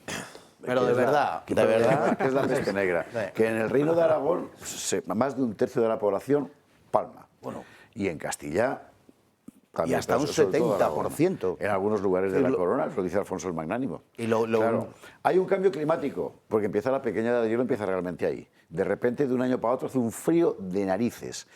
Y lo del siglo XIV es terrorífico. Es muy probable que las dos cosas estén muy, muy relacionadas. Es decir, que no, la pandemia no hubiera sido tan terrible sin el cambio climático. Y al revés. No lo sé, porque precisamente la peste no se ve favorecida por el frío. O sea pero el cuerpo está más debilitado. La extensión. Bueno, se ha publicado este año un estudio sobre la peste negra, precisamente un autor noruego que lamento no reconocer. ¿Te lo estás inventando para dejarme mal? No, está publicado. De un autor noruego. Pero está publicado. Ruso. No, está publicado en español. Y lo he leído hace apenas un par de meses. Porque tú lees a autores noruegos. Una cosa así, solo a los que están traducidos. Pero es muy interesante porque hace una consideración general al principio del libro y luego va región por región, incluye la península ibérica, y la revisión de las cifras que hace es terrible. O sea, incluso es posible que más de la mitad de la población desapareciese en Castilla y Aragón. Imaginaos la mitad de la población, con todo lo que eso supone, claro, de procesos sociales, de posesión de la tierra. El siglo XIV es terrible. Luchas nobiliarias que se acentuarán en el siglo XV, también tiene que ver, lógicamente, con la cuestión de la propiedad del poder político, y los reyes católicos que surgen de repente como en la historia y terminan con todo eso. Terminan con eso. Efectivamente, más de la mitad de la población, tú sabes. Más de la mitad. Sí, más de la mitad, fíjate, pues son unas cifras mucho más altas de las que se calculaban hace 5 o 6 años, pero con toda seguridad es verdad. Pero que usted imagínese la situación política, es decir, y es un poco... En ese sentido se parece mucho a lo que hablábamos antes del final del Reino Godo, solo que ahora hay más testimonios escritos. Pero claro, en una sociedad estructurada de una forma muy jerarquizada, con un sistema de economía señorial, etcétera, si se muere la gente, los campos se dejan sin recoger. Si los campos se dejan sin recoger, la gente no tiene que comer. Si la gente no tiene que comer, se muere y deja sin recoger más campos. Y los que tienen poder tratan de acupunar toda la tierra que puedan para sobrevivir, claro. Y entonces no hay orden político que resista eso. Todos entran, bueno, pues en las guerras de banderías que fueron comunes a toda Europa a partir de, ¿cómo se llama? El asedio de la ciudad aquella de Asia Menor, donde se produce el primer contagio, al parecer, de un pueblo genovés, un punto avanzado genovés, ¿no? Sí, un puerto genovés, pero hombre, sí. Del Mar Negro. Sí, pero es a partir de ahí desde donde empieza a extenderse por toda Europa lo que fue una auténtica hecatombe. Oleg Benedicto se llama el autor. El autor noruego, Oleg Benedicto, lo digo en honor de Carlos. Señalo esto para explicar... Eso es, Cafa. Exacto. Señalo esto para explicar por qué el reino de Granada pudo sobrevivir tanto tiempo, porque es que todo el contexto alrededor, nadie estaba pensando en conquistar Granada. Y luego, por otra parte, en la arquitectura política de la época, bueno, tenías un reino que era tributario y te daba lo mismo que hubiera allí. Reconocía tu superioridad. ¿no? Por supuesto. Entonces, claro, se podía decir que se había acabado la reconquista. De tal forma que, pero claro, todo eso va cambiando con el tiempo.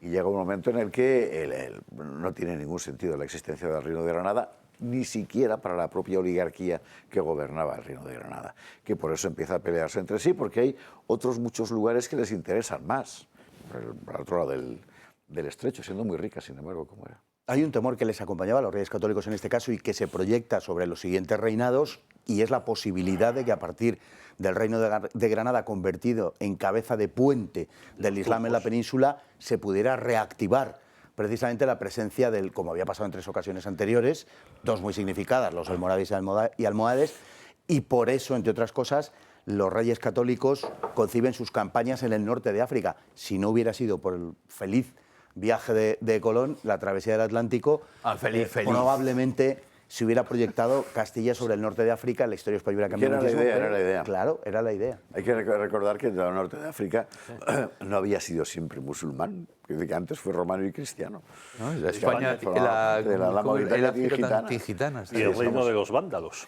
Y lo que significó la reconquista de Granada, que fue el 2 de enero, pues todo el mundo la recibió como lo que era un acontecimiento de civilización. Hombre, como había sido, fíjate, para contrapesar la caída de Constantinopla precisamente, y se percibió así en muchos sitios, es decir, como una revancha por Constantinopla. Pero yo creo que era incluso más importante, pero bueno, es otra cuestión. Por Dios.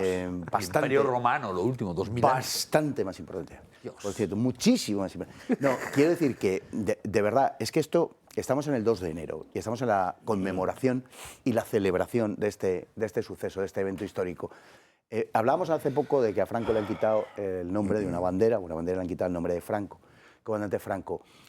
Lo siguiente que va es esto. Lo siguiente que va es esto, porque no es fácil impugnar ni nada el 2 de enero como fecha histórica para España en el nombre del amor universal y de la alianza de civilizaciones.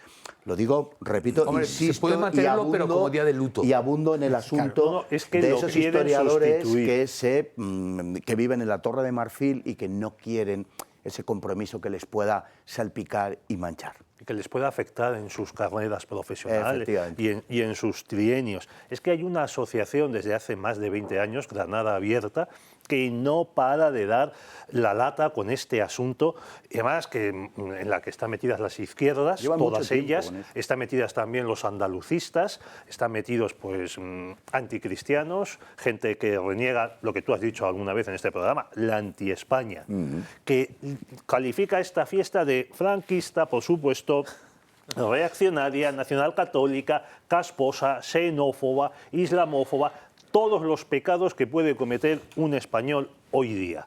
Y se la quieren quitar. Ahora bien, tenemos que decir que frente a esto, con los Reyes Católicos, en Granada entra el Renacimiento, entra la universidad, la catedral, la arquitectura y entra hasta el ayuntamiento. Los concejales de Izquierda Unida, de Podemos, no sé si también del PSOE, que se niegan a festejar esta fiesta, coño, están tirando piedras contra su propio tejado, porque si no fuese por los Reyes Católicos y por la Reconquista, el ayuntamiento pero y el concejal no existirían. Ya pero esto, Carlos, hay que decirlo. Ya, bueno, pero lo que te quiero decir es que sigues Ah. beneficiándote de todo lo que hicieron, de todo lo que pasó, de todo lo que hicieron los Reyes Católicos, y puedes quedar bien. Ya está. Es que ese es el tema. No es que estos tíos digan, voy a quitar esto y tal, y tenemos que condenar esta fecha, y entonces boom, van a desaparecer todas las ventajas de la época. Simplemente solo tienen que decirlo. Es lo que pasa en toda la civilización blanca. Lo que está pasando es, por ejemplo, una cosa que hacen en Canadá y Estados Unidos cada vez que van a hablar de cualquier cosa, yo qué sé, de la cosecha de las patatas o de no sé qué cuántos, lo primero que hace es lo que se llama un land recognition, que es en este sitio en el que estamos, que en realidad pertenece a la tribu de los Choctaw y se lo robamos y tal, no sé cuántos. Bien, eso, si llegaran los Choctaw o los no sé qué y dijera, si lo has robado, pues venga, devuélvemelo, y tú te largas, te aseguro que dirán, hombre, vamos a hablarlo. Quiere decir que es un brindis al sol, no cuesta nada. Nadie cuando dice lo que perdimos y tal, dice, sí, ¿estás dispuesto a quitarte con las ventajas? No, es igual. Claro. Sí, porque lo que te quiero decir es que nadie quiere perder las ventajas de que hayan ganado los Reyes Católicos, ¿vale? Pero lo dice. En el caso de la toma de Granada tienes permanentemente manifestaciones de gente absolutamente demenciada, que en lo que está es en un puro nihilismo destructor de lo que significó aquello. Yo cuando les vea perder algún chollo y alguna... pero yo... los amigos granadinos, que Carlos Esteban quiere un paseo por el Albaicín. No debemos caer, vamos a ver, no tenemos que caer en ese cinismo extremo. Yo creo que eso es un error. Había millonarios, multimillonarios, y sigue habiéndolo con los globalistas perfectamente dispuestos a financiar cosas que les arruinan, ¿eh? O sea, cuidado, que estamos ante una mixtura de nihilismo y fanatismo. Y no menospreciemos la parte del fanatismo. Precisamente hoy es particularmente grave la cuestión del 2 de enero, precisamente por aquello de lo que estamos rodeados. Sí están dispuestos a eso. Yo te invito a que te releas Los demonios de Dostoyevsky, porque está ahí. Es decir, destruyamos lo que hay y ya veremos lo que hacemos. Esa es la cuestión. soy Y más- sus soy más palancas, cínico. y sus De verdad, palancas, créeme, yo soy- y sus palancas son las que son. Y lo de Franco es gimnasia revolucionaria. A lo que van es exactamente a esto. Señores, Sí. nos quedan 50 segundos de programa. Yo quiero aprovechar pedir desde aquí 50 segundos de programa para Barbadillo. sí, que frente a Granada Abierta se monte alguna asociación que la contrarreste, porque ellos siempre están ganando plazas, siempre están avanzando. Y recordar, para acabar, que el día 26 de diciembre se celebra en Almería el Día del Pendón. Señores, don Jesús García Conde, Pedro Celebren Fernández los Reyes Barbadillo, Magos. Fernando Paz, Carlos Esteban. Sí. Que Feliz vienen los 2018. Reyes. Y esta vez son los buenos, Melchor, Gaspar y Baltasar. Eso es. Los Reyes Magos, no los nosotros. Reyes Vagos. No los Reyes Vagos. Recuerde usted, para pedir estos 3 libros, más el Eternamente Franco de Barbadillo, cualquiera de ellos hará las Debe escribir delicias de un sus libro lectores. solamente para que Solo me lo para que lo lo he visto en blanco, pero que está... Adiós.